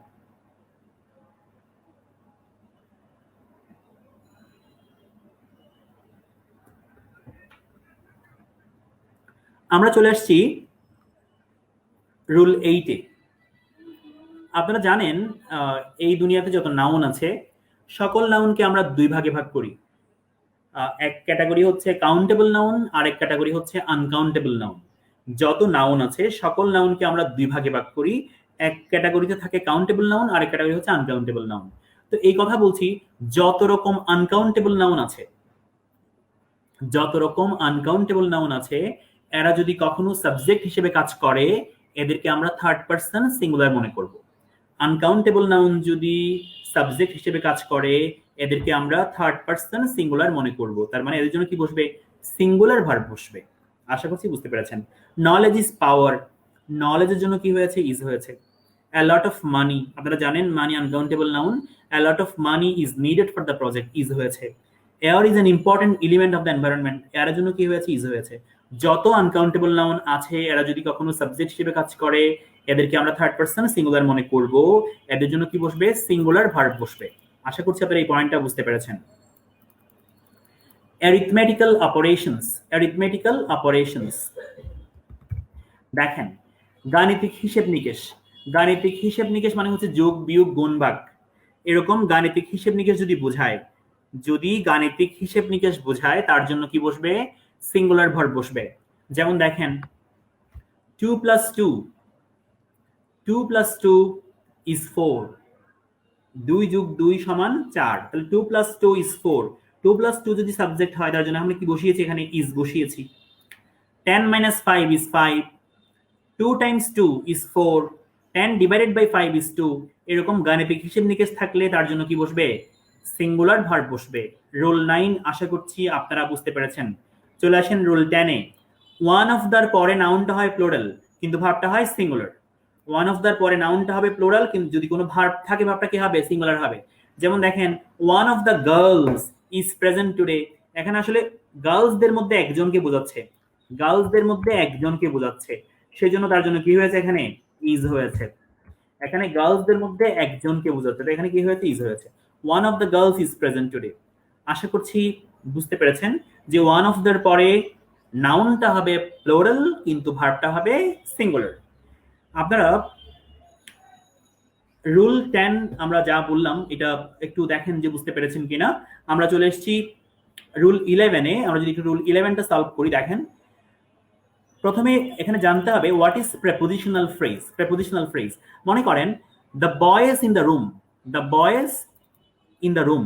এখানে ইন দ্য রুম দেখেন তো এই ফ্রেজটা শুরু হয়েছে প্রেপোজিশন দিয়ে আর শেষ হয়েছে কি দিয়ে, নাউন দিয়ে। ইন দ্য রুম এই ফ্রেজটা শুরু হয়েছে প্রেপোজিশন দিয়ে, শেষ হয়েছে নাউন দিয়ে। এই ফ্রেজটাকে আমরা বলছি দিস ইজ প্রেপোজিশনাল ফ্রেজ। একটু খেয়াল করেন, the boys in the room are intelligent. এখানে the boys in the room এটা পুরোটাই সাবজেক্ট। যদি এরকম একটা লম্বা সাবজেক্ট থাকে আপনি দেখবেন যে কোনো প্রেপোজিশনাল ফ্রেজ আছে কিনা। ইন দ্য রুম এটা একটা প্রেপোজিশনাল ফ্রেজ, তাহলে এই প্রেপোজিশনাল ফ্রেজের আগে যেটা আছে দ্য বয়েজ, এই দ্য বয়েজটাই হচ্ছে এখানে রিয়েল সাবজেক্ট। এই দ্য বয়েজটা হচ্ছে এখানে রিয়েল সাবজেক্ট। তাহলে ইন দ্য রুম এটা হচ্ছে part of subject, prepositional phrase, কিন্তু এটা রিয়েল সাবজেক্ট নয়। তাহলে দ্য বয়েজ এর জন্য ভার্বটা যেমন হওয়া উচিত তেমন হবে। তাহলে the boys in the room কি হবে, আর ইন্টেলিজেন্ট। এখানে আর হয়েছে কেন, কারণ দ্য বয়েজ এর জন্য এখানে কি হয়েছে, আর হয়েছে। আশা করছি আপনারা এই পয়েন্টটা বুঝতে পেরেছেন। The boys in the room are intelligent. তাহলে দ্য বয়েজ হচ্ছে এখানে রিয়েল সাবজেক্ট আর ইন দ্য রুম হচ্ছে এখানে প্রেপোজিশনাল ফ্রেজ। তাহলে প্রেপোজিশনাল ফ্রেজটাকে বাদ দিয়ে চিন্তা করেন দ্য বয়েজ হচ্ছে রিয়েল সাবজেক্ট, তাই তার জন্য আমরা কি ইউজ করেছি, এখানে ইজ ইউজ না করে আমরা এখানে আর ইউজ করেছি। আশা করছি আপনারা এই পয়েন্টটা বুঝতে পেরেছেন। নেক্সট এক্সাম্পলটা দেখেন, the danger of forest fires. এখানেও আগের মতো, এখানে অফ ফরেস্ট ফায়ার্স এটা হচ্ছে আমার প্রেপোজিশনাল ফ্রেজ। তাহলে এখানে রিয়েল সাবজেক্ট কোনটা, রিয়েল সাবজেক্ট হচ্ছে এখানে দ্য ডেঞ্জার। দ্য ডেঞ্জার হচ্ছে এখানে রিয়েল সাবজেক্ট। তো রিয়েল সাবজেক্ট যদি এখানে দ্য ডেঞ্জার হয় তার জন্য কি হলো, এখানে দেখেন ইজ হলো, ইজ হলো। The danger of forest fires is not to be taken lightly. তাহলে মনে রাখতে হবে যখন প্রেপোজিশনাল ফ্রেজের পরে যখন কোনো সাবজেক্টের পরে কি হয়, প্রেপোজিশনাল ফ্রেজ যুক্ত হয়, তখন আমরা প্রেপোজিশনাল ফ্রেজটাকে বাদ দিয়ে রিয়েল সাবজেক্ট হিসেব করব। সেই রিয়েল সাবজেক্ট অনুসারে কি বসবে, ভার্ব বসবে। আশা করছি আপনারা এই পয়েন্টটা বুঝতে পেরেছেন। আমরা এখন চলে এসেছি রুল 12-এ। Rule 12 is very much important for any competitive exam. Rule 12টা যে কোনো কম্পিটিটিভ এক্সামের জন্য অত্যন্ত গুরুত্বপূর্ণ। চলে আসেন রুল 12, দেখেন প্রথমে আমরা এক্সাম্পল দেখি। The actress along with her manager and some friends. যখন দেখবেন যে কোন একটা সাবজেক্টের সাথে অ্যালং উইথ যুক্ত আছে, কি যুক্ত আছে, অ্যালং উইথ যুক্ত আছে। যখন দেখবেন যে কোন একটা সাবজেক্টের সাথে অ্যালং উইথ যুক্ত আছে, সেই অ্যালং উইথ দিয়ে যা কিছুই যুক্ত থাক, সেই অ্যালং উইথ দিয়ে যা কিছুই যুক্ত থাক সেটা রিয়েল সাবজেক্ট নয়, সেটা রিয়েল সাবজেক্ট নয়। তাহলে অ্যালং উইথের আগে যেটা আছে, অ্যালং উইথের আগে যেটা আছে সেটাই হচ্ছে রিয়েল সাবজেক্ট। তাহলে the actress along with her manager and some friends, এটা সাবজেক্টের অংশ ঠিক আছে, কিন্তু ভার্ব বসানোর সময় চিন্তা করতে হবে যে অ্যালং উইথের আগে যেটা আছে সেটাই হচ্ছে রিয়েল সাবজেক্ট। তাহলে the actress along with her manager and some friends is going to a party tonight. এখানে তাহলে ইজ কেন হয়েছে, কারণ দ্য অ্যাক্ট্রেস হচ্ছে এখানে থার্ড পারসন সিঙ্গুলার, তাই এখানে কি হয়েছে, ইজ হয়েছে। আশা করছি আপনারা এই পয়েন্টটা বুঝতে পেরেছেন। মিস্টার রবিনস, এখানে এই ব্যক্তির নাম কিন্তু মিস্টার রবিনস, আমরা এখানে কিন্তু কোনো এস যুক্ত করি নাই, এই নামের সাথে এমনিতেই এস যুক্ত করা আছে, তার নামটাই হচ্ছে মিস্টার রবিনস। আচ্ছা, mister Robbins accompanied by his wife and children. দেখেন তো এখানে কি হয়েছে, অ্যাকম্পেনিড বাই দিয়ে একটা পার্ট যুক্ত হয়েছে, অ্যাকম্পেনিড বাই দিয়ে একটা পার্ট যুক্ত হয়েছে।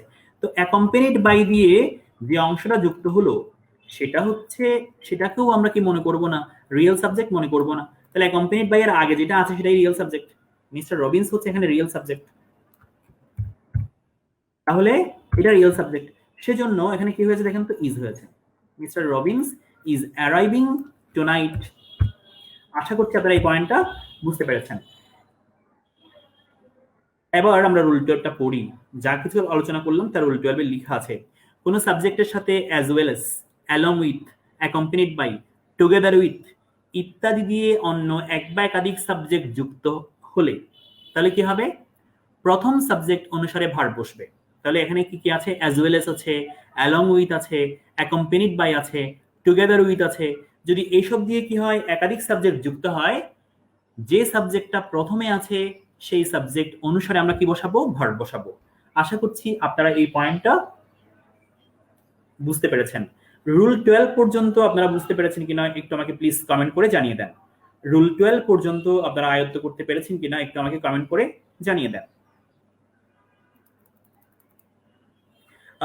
ইতিমধ্যে যারা লাইভে যুক্ত হয়েছেন সবাইকে অনুরোধ করছি, আজকের ক্লাসটি যদি ভালো লেগে থাকে আপনার, নিশ্চয়ই ক্লাসটি শেয়ার করবেন এবং আপনার ফ্রেন্ডদেরকে মেনশন করে জানিয়ে দিবেন যেন সবাই মার্চ ফরওয়ার্ড সম্পর্কে জানতে পারে।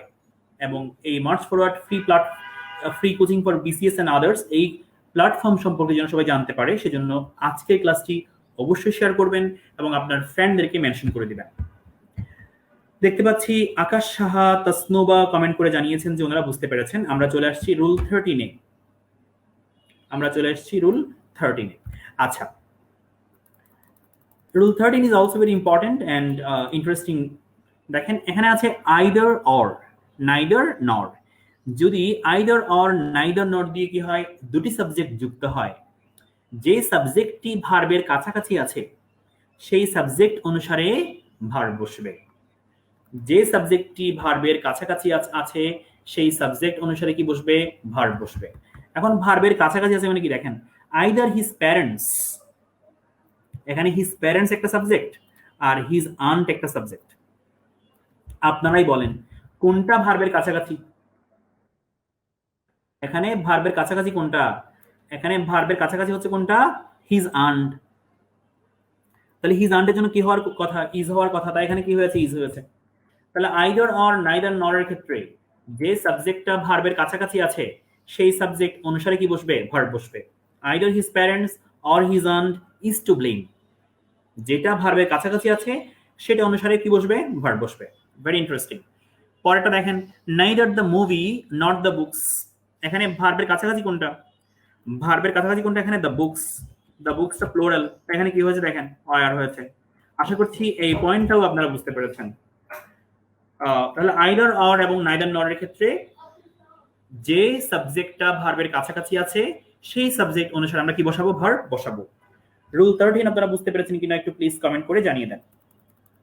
আমরা চলে এসেছি রুল 14-এ। রুল 14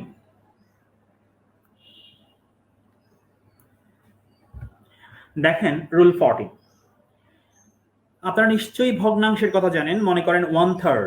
1/3 মানে হচ্ছে 3 ভাগের 1 ভাগ, আর 2/3 মানে হচ্ছে 3 ভাগের 2 ভাগ। তাসনুবা বলছেন যে তাসনুবা বুঝতে পেরেছেন। আমরা এখন কথা বলছি ভগ্নাংশ নিয়ে।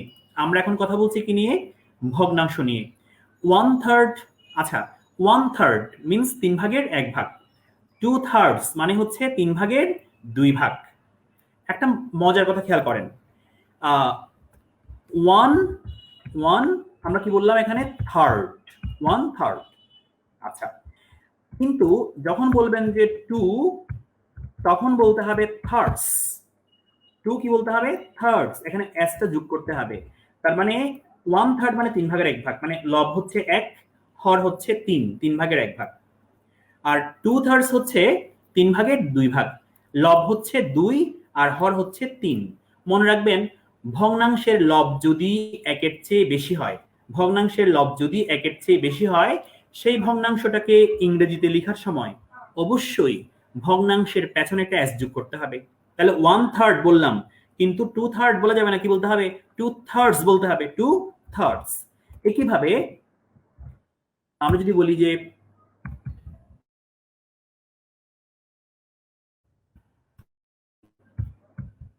3/4 বলা যাবে না। কি বলতে হবে? 3/4 মানে 4 ভাগের 3 ভাগ। 4 ভাগের 3 ভাগ। তার মানে ভগ্নাংশের লব যদি 1-এর চেয়ে বেশি হয়, ভগ্নাংশের লব যদি 1-এর চেয়ে বেশি হয়, তাহলে সেই ভগ্নাংশের সাথে অবশ্যই কি করতে হবে?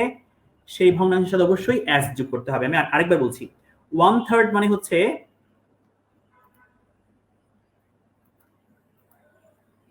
1 1/3 মানে হচ্ছে 3/1 এখানে s যুক্ত করা যাবে না। 2/3 3/2 ভগ্নাংশের লব 1-এর চেয়ে বেশি,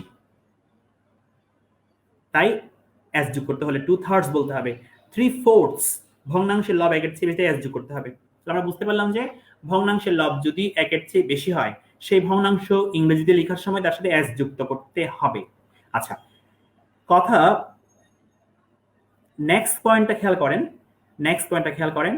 যে কথা বলতে চাচ্ছি আমরা সেটা হচ্ছে ভগ্নাংশ কিভাবে লিখবো তা জানলাম। এখন আসেন, ভগ্নাংশের পরে যে সাবজেক্টটা আছে সেটাই রিয়েল সাবজেক্ট। আপনি ভার বসানোর সময় ভগ্নাংশের দিকে তাকানোর দরকার নেই। দেখেন তো 1/3 অফ দ্য গ্যাস। আচ্ছা, আপনারা বলেন গ্যাসটা কি কাউন্টেবল নাউন নাকি আনকাউন্টেবল নাউন? নিশ্চয়ই আপনারা জানেন এই গ্যাস হচ্ছে কি নাউন? Uncountable noun. তো আমরা জানি দুনিয়াতে যত আনকাউন্টেবল নাউন আছে তারা সবাই হচ্ছে থার্ড পারসন সিঙ্গুলার হিসেবে কাজ করে। আনকাউন্টেবল নাউন যদি সাবজেক্ট হয় তারা থার্ড পারসন সিঙ্গুলার হিসেবে কাজ করে। সেজন্য এখানে কি হয়েছে দেখেন, হ্যাজ হয়েছে। আশা করছি বুঝতে পেরেছেন। 1/3 of the gas in this cylinder has escaped. তাহলে ভগ্নাংশ থাকলে আমরা ভগ্নাংশের দিকে তাকাবো না, ভগ্নাংশের পরে যে নাউনটা আছে সেই নাউনটার দিকে তাকাবো। সেই নাউনটা যেমন ভার্বটাও কি হবে তেমন হবে। আশা করছি বুঝতে পেরেছেন। এরপরে চলে আসেন আপনারা নিচের পয়েন্টে। 2/3 অফ দ্য ম্যাঙ্গোস। দেখেন এখানে কি আছে? দ্য ম্যাঙ্গোস আছে। আপনারা বুঝতেই পারছেন এখানে ম্যাঙ্গোসটা হচ্ছে প্লুরাল। আমি বলেছিলাম যে ভগ্নাংশ থাকলে ভগ্নাংশের দিকে তাকানোর দরকার নেই, ভগ্নাংশের পরে যা আছে তার দিকে তাকান। তাহলে দ্য ম্যাঙ্গোসটা প্লুরাল, তাই ভাবটা এখানে কি হয়েছে? আর হয়েছে। আশা করছি আপনারা এই পয়েন্টটা বুঝতে পেরেছেন।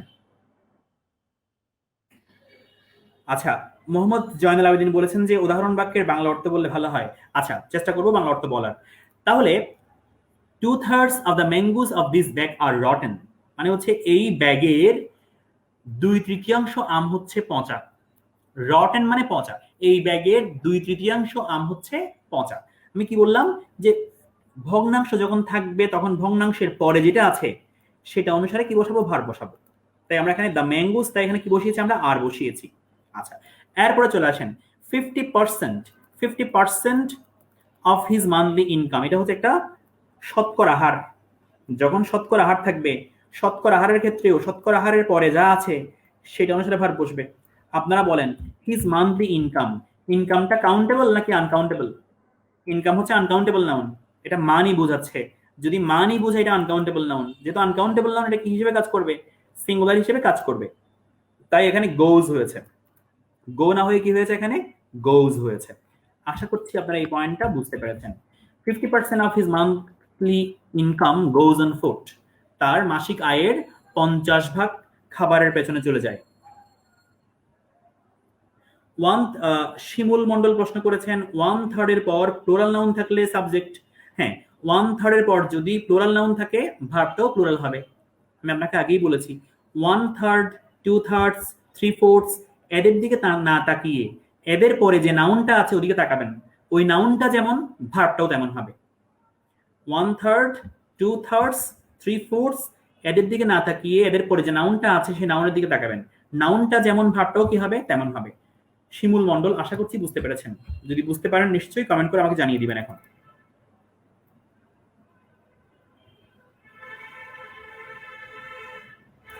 আমরা চলে আসছি রুল 15-এ। রুল 15 দেখেন এখানে আছে এ নাম্বার অফ এবং the number of. A number of এবং দ্য নাম্বার অফ উভয়ের পরেই নাউনটা হয় প্লুরাল। এ নাম্বার অফ এবং দ্য নাম্বার অফ উভয়ের পরে নাউনটা কি হবে? প্লুরাল হবে। এখন আসেন, কিন্তু এ নাম্বার অফ এর পর ভার্বটা প্লুরাল হয় আর দ্য নাম্বার অফ এর পর ভার্বটা কি হয়? সিঙ্গুলার হয়। এক্সাম্পল দেখেন, এ নাম্বার অফ পারসনস, ভালো করে বুঝেন। এ নাম্বার অফ পারসনস এটা plural. Are killed in the accident এটাও প্লুরাল। তাহলে এ নাম্বার অফ এর পরে নাউনটাও প্লুরাল, ভার্বটাও প্লুরাল। নরমালি হয়েছে, নরমাল ওয়েতে হয়েছে। এ নাম্বার অফ এর পরে নাউনটাও প্লুরাল, ভার্বটাও প্লুরাল, নরমাল ওয়েতে হয়েছে। A number of persons are killed in the accident, দুর্ঘটনায় উল্লেখযোগ্য সংখ্যক মানুষের মৃত্যু হয়েছিল। দুর্ঘটনায় উল্লেখযোগ্য সংখ্যক ব্যক্তির মৃত্যু হয়েছিল। আচ্ছা, দা নাম্বার অফ, দেখেন দা নাম্বার অফ এর পরে নাউনটা হচ্ছে প্লুরাল, নাউনটা হচ্ছে প্লুরাল, নাউনটা প্লুরাল। একটু ভালো করে বুঝেন, নাউনটা প্লুরাল কিন্তু ভার্বটা হয়ে গেল কি? সিঙ্গুলার। ভার্বটা কি হয়ে গেল? সিঙ্গুলার। একটু ডিফারেন্ট হয়ে গেল না? দেখেন the number of days in a week is 7, তাহলে দ্য নাম্বার অফ এর পরে নাউনটা হবে প্লুরাল কিন্তু ভার্বটা হবে সিঙ্গুলার। তাহলে এ নাম্বার অফ এর জন্য নাউনটাও প্লুরাল, ভার্বটাও প্লুরাল। দ্য নাম্বার অফ এর জন্য নাউনটা প্লুরাল কিন্তু ভার্বটা হচ্ছে সিঙ্গুলার। This is interesting. আশা করছি আপনারা এই পয়েন্টটা বুঝতে পেরেছেন। বুঝতে আদৌ পেরেছেন কিনা একটু কমেন্ট করে প্লিজ জানিয়ে দেন। আচ্ছা, আমরা চলে এসেছি রুল 16-এ। রুল 16 দেখেন, নান অফ দার পরে যদি আনকাউন্টেবল নাউন থাকে ভার্বটা সিঙ্গুলার হবে। একটা কথা এক কথাই বলে দিই, দুনিয়াতে যত আনকাউন্টেবল নাউন আছে, এই দুনিয়াতে যত রকমের আনকাউন্টেবল নাউন আছে, সেই আনকাউন্টেবল নাউন গুলো যদি কি হয় সাবজেক্ট হিসেবে কাজ করে, তার জন্য অবশ্যই সিঙ্গুলার ভার্ব বসবে। আনকাউন্টেবল নাউন যদি সাবজেক্ট হিসেবে কাজ করে, তার জন্য অবশ্যই কি বসবে? সিঙ্গুলার ভার্ব বসবে। সেই ধারাবাহিকতায় নান অফ দার পরে যদি আনকাউন্টেবল নাউন থাকে, নিশ্চয়ই ভার্বটা কি হবে? সিঙ্গুলার হবে। এক্সাম্পল দেখেন, নান অফ দ্য কাউন্টারফেইট মানি। আপনারা জানেন মানি হচ্ছে আনকাউন্টেবল নাউন, তাই ভার্বটাও কি হয়েছে? সিঙ্গুলার হয়েছে। আশা করছি বুঝতে পেরেছেন।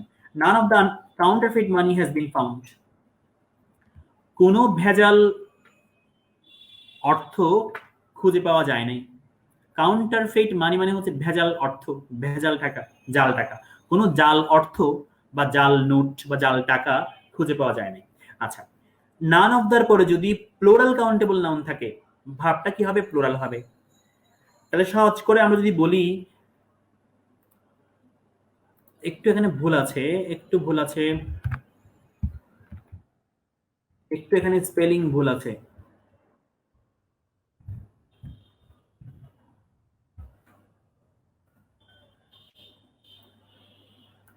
প্রিয় শিক্ষার্থী, আমি দুঃখ প্রকাশ করছি, একটু এখানে স্পেলিং ভুল আছে আসলে।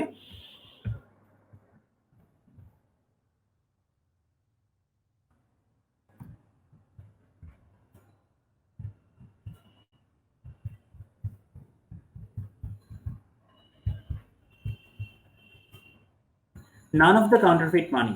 আচ্ছা, এখন আসেন নান অফ দ্য কাউন্টারফেইট মানি। আমরা বললাম যে এখানে মানি হচ্ছে আনকাউন্টেবল, তাই এখানে কি হয়েছে? হ্যাজ হয়েছে। এরপরে আসেন নান অফ দ্য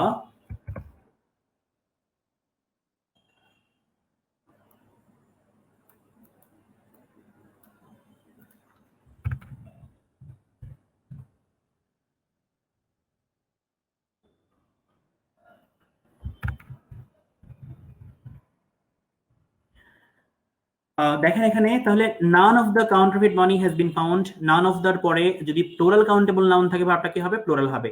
যেমন দেখেন নান অফ দ্য বয়েজ, এই বয়েজটা হচ্ছে প্লোরাল, তাই ভাবটাও কি হয়েছে? প্লোরাল হয়ে কি হয়েছে? এখানে অয়ার হয়েছে। আশা করছি আপনারা এই পয়েন্টটা বুঝতে পেরেছেন। এরপরে আসেন, নো এর পরে যদি আনকাউন্টেবল নাউন থাকে অথবা সিঙ্গুলার নাউন থাকে, ভাবটা কি হবে? সিঙ্গুলার হবে। নো এর পরে যদি আনকাউন্টেবল নাউন থাকে অথবা সিঙ্গুলার নাউন থাকে, ভাবটা কি হবে? সিঙ্গুলার হবে। যেমন দেখেন, no salt is needed. No এর পরে এখানে কি আছে? সল্ট আছে। সল্ট ইজ আনকাউন্টেবল নাউন, তো এখানে কি হয়েছে? দেখেন ইজ হয়েছে। আমরা আগেই বলেছিলাম সকল আনকাউন্টেবল নাউন কি হিসেবে কাজ করবে? সিঙ্গুলার হিসেবে কাজ করবে। নো এর পরে যদি সিঙ্গুলার নাউন থাকে, মানে কাউন্টেবল সিঙ্গুলার নাউন, তখন কি হবে? No example is relevant to this case. এক্সাম্পলটা হচ্ছে একটা কাউন্টেবল সিঙ্গুলার নাউন, তো এখানে দেখেন কি হয়েছে? ইজ হয়েছে। নো এর পরে নাউনটা যেমন ভার্বটাও তেমন, নো এর পরে নাউনটা যেমন ভার্বটাও তেমন। আর এখানে লাস্ট যে পয়েন্টটা আছে, নো এর পরে যদি প্লোরাল কাউন্টেবল নাউন থাকে, ভার্বটাও কি হবে? প্লোরাল হবে। মানে সহজ কথায় নো এর পরে নাউনটা যেমন ভার্বটাও তেমন। আশা করছি এই পয়েন্টটা আপনারা বুঝতে পেরেছেন। এখানে আমরা দুইটা পয়েন্ট নিয়ে কথা বলেছি, একটা হচ্ছে নো, একটা হচ্ছে নান অফ দা। তাহলে নো এবং নান অফ দার ক্ষেত্রে নাউনটা যেমন দেখবো ভার্বটাও তেমন বসাবো। নো এবং নান অফ দার ক্ষেত্রে নাউনটা যেমন দেখবো ভার্বটাও তেমন বসাবো।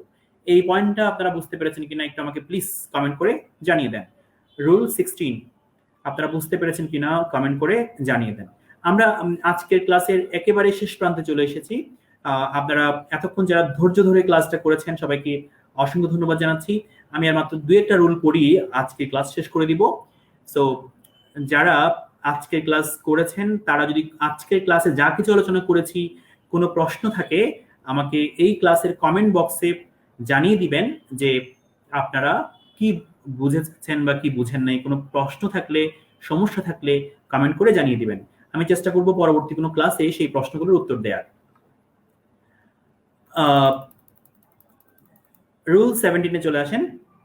দা প্লাস এজেক্টিভ যখন একই শ্রেণীর সবাইকে বোঝায় তখন এটাকে আমরা প্লুরাল মনে করি, তাই ভার্বটাও কি হয়? প্লুরাল হয়। The plus adjective. মনে করেন দা পায়াস। দা পায়াস মানে কাদেরকে বোঝায়? যারা ধার্মিক তাদেরকে বোঝায়। দ্য রিচ কাদেরকে বোঝায়? ধনীদেরকে বোঝায়। আসলে পায়াস হচ্ছে একটা এজেক্টিভ, কিন্তু যখন দা পায়াস বললাম তখন সকল ধার্মিকদেরকে বোঝাচ্ছে। এখানে দা পায়াসটা নাউন হিসেবে কি করছে? কাজ করছে। আচ্ছা, দা পায়াস ধার্মিক যারা সবাইকে বোঝাচ্ছে, দ্য রিচ ধনী যারা সবাইকে বোঝাচ্ছে। এরকম দা প্লাস এজেক্টিভ যদি একই শ্রেণীর সবাইকে বোঝায় তাদেরকে আমরা প্লুরাল মনে করি, তাই ভাবটাও কি হয়? প্লুরাল হয়। সেজন্য এখানে দেখেন দা পায়াস আর অলওয়েজ হ্যাপি, ধার্মিকরা সবসময় সুখী। এখানে আর হয়েছে দ্য রিচ ধনীরা লাভ লাক্সারি, ধনীরা কি করে? বিলাসিতা ভালোবাসে। লাভ হয়েছে, তার মানে দা প্লাস এজেক্টিভ যদি একই শ্রেণীর সবাইকে বোঝায় ভাবটা কি হয়? প্লুরাল হয়। আশা করছি এই পয়েন্টটা আপনারা বুঝতে পেরেছেন।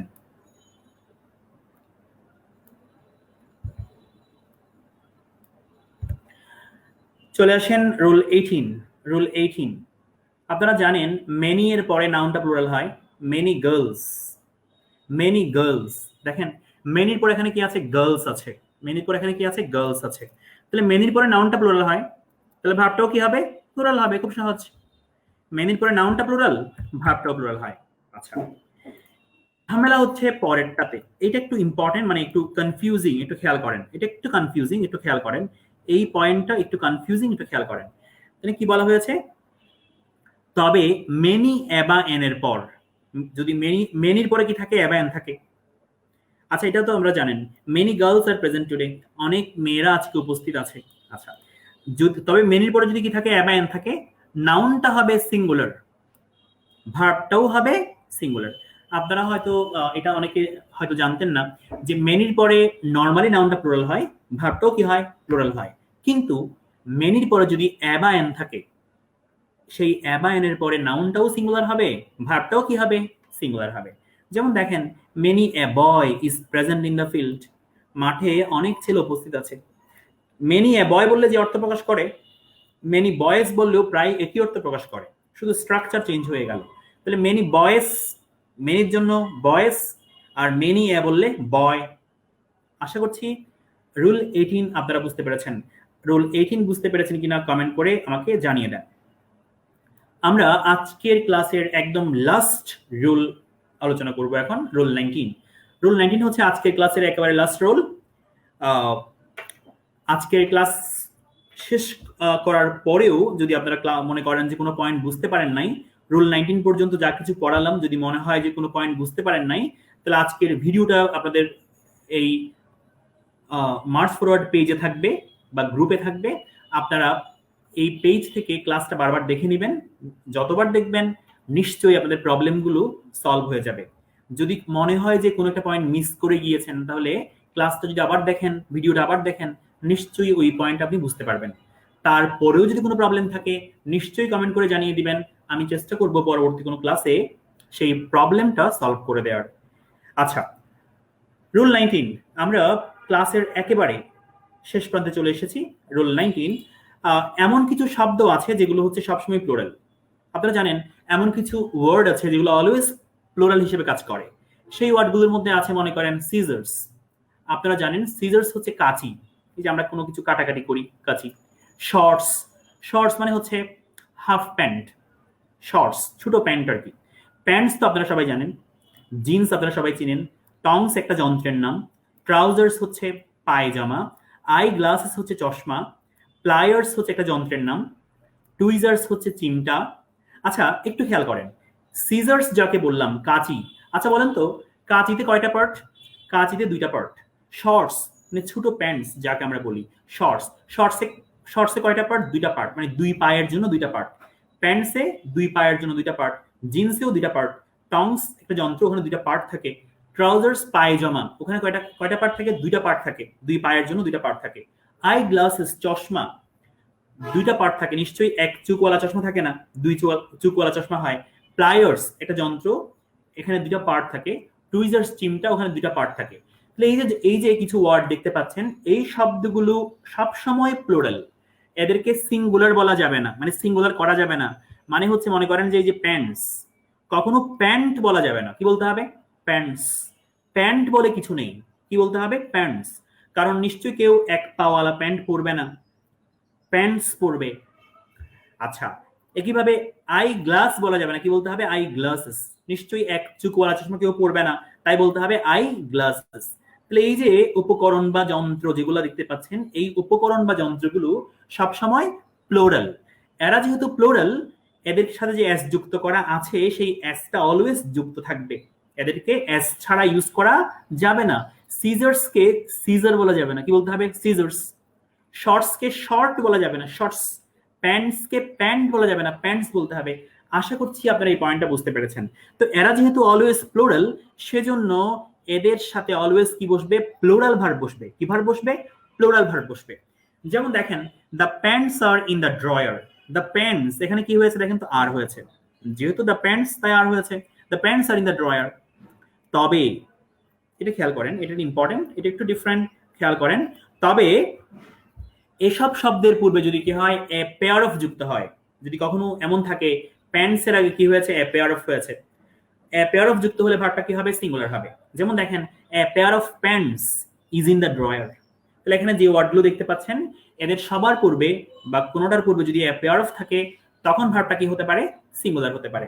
রুল 19 আপনারা বুঝতে পেরেছেন কিনা একটু আমাকে প্লিজ কমেন্ট করে জানিয়ে দেন। এতক্ষণ যারা লাইভে যুক্ত ছিলেন, আমি সবাইকে অসংখ্য ধন্যবাদ জানাচ্ছি এবং অভিনন্দন জানাচ্ছি।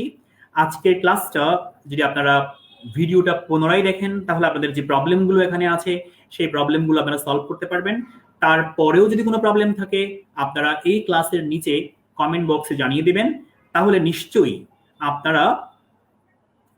আপনারা সেই প্রবলেমসগুলোর সলিউশন পেয়ে যাবেন। আমি চেষ্টা করব সলিউশন দেওয়ার। আপনাদের সবাইকে আমাদের সাথে যুক্ত থাকার জন্য অসংখ্য ধন্যবাদ জানাচ্ছি। আর সবাই মার্চ ফরওয়ার্ডের সাথে থাকবেন এবং সবাই এই মার্চ ফরওয়ার্ডের বার্তাটা সবার মাঝে, বন্ধুদের মাঝে, আপনাদের শুভাকাঙ্ক্ষীদের মাঝে পৌঁছে দিবেন। সবার প্রতি অসংখ্য ভালোবাসা এবং অভিনন্দন। সবাই জীবনের চলার পথে বিসিএস, ব্যাংক জব অথবা সুন্দর কোনো চাকরির মাধ্যমে আপনারা জীবনে প্রতিষ্ঠিত হন, সেই প্রত্যাশা করছি। সেই শুভকামনা রইল। আল্লাহ হাফেজ, আসসালামু আলাইকুম। আসুন মায়া ছড়াই।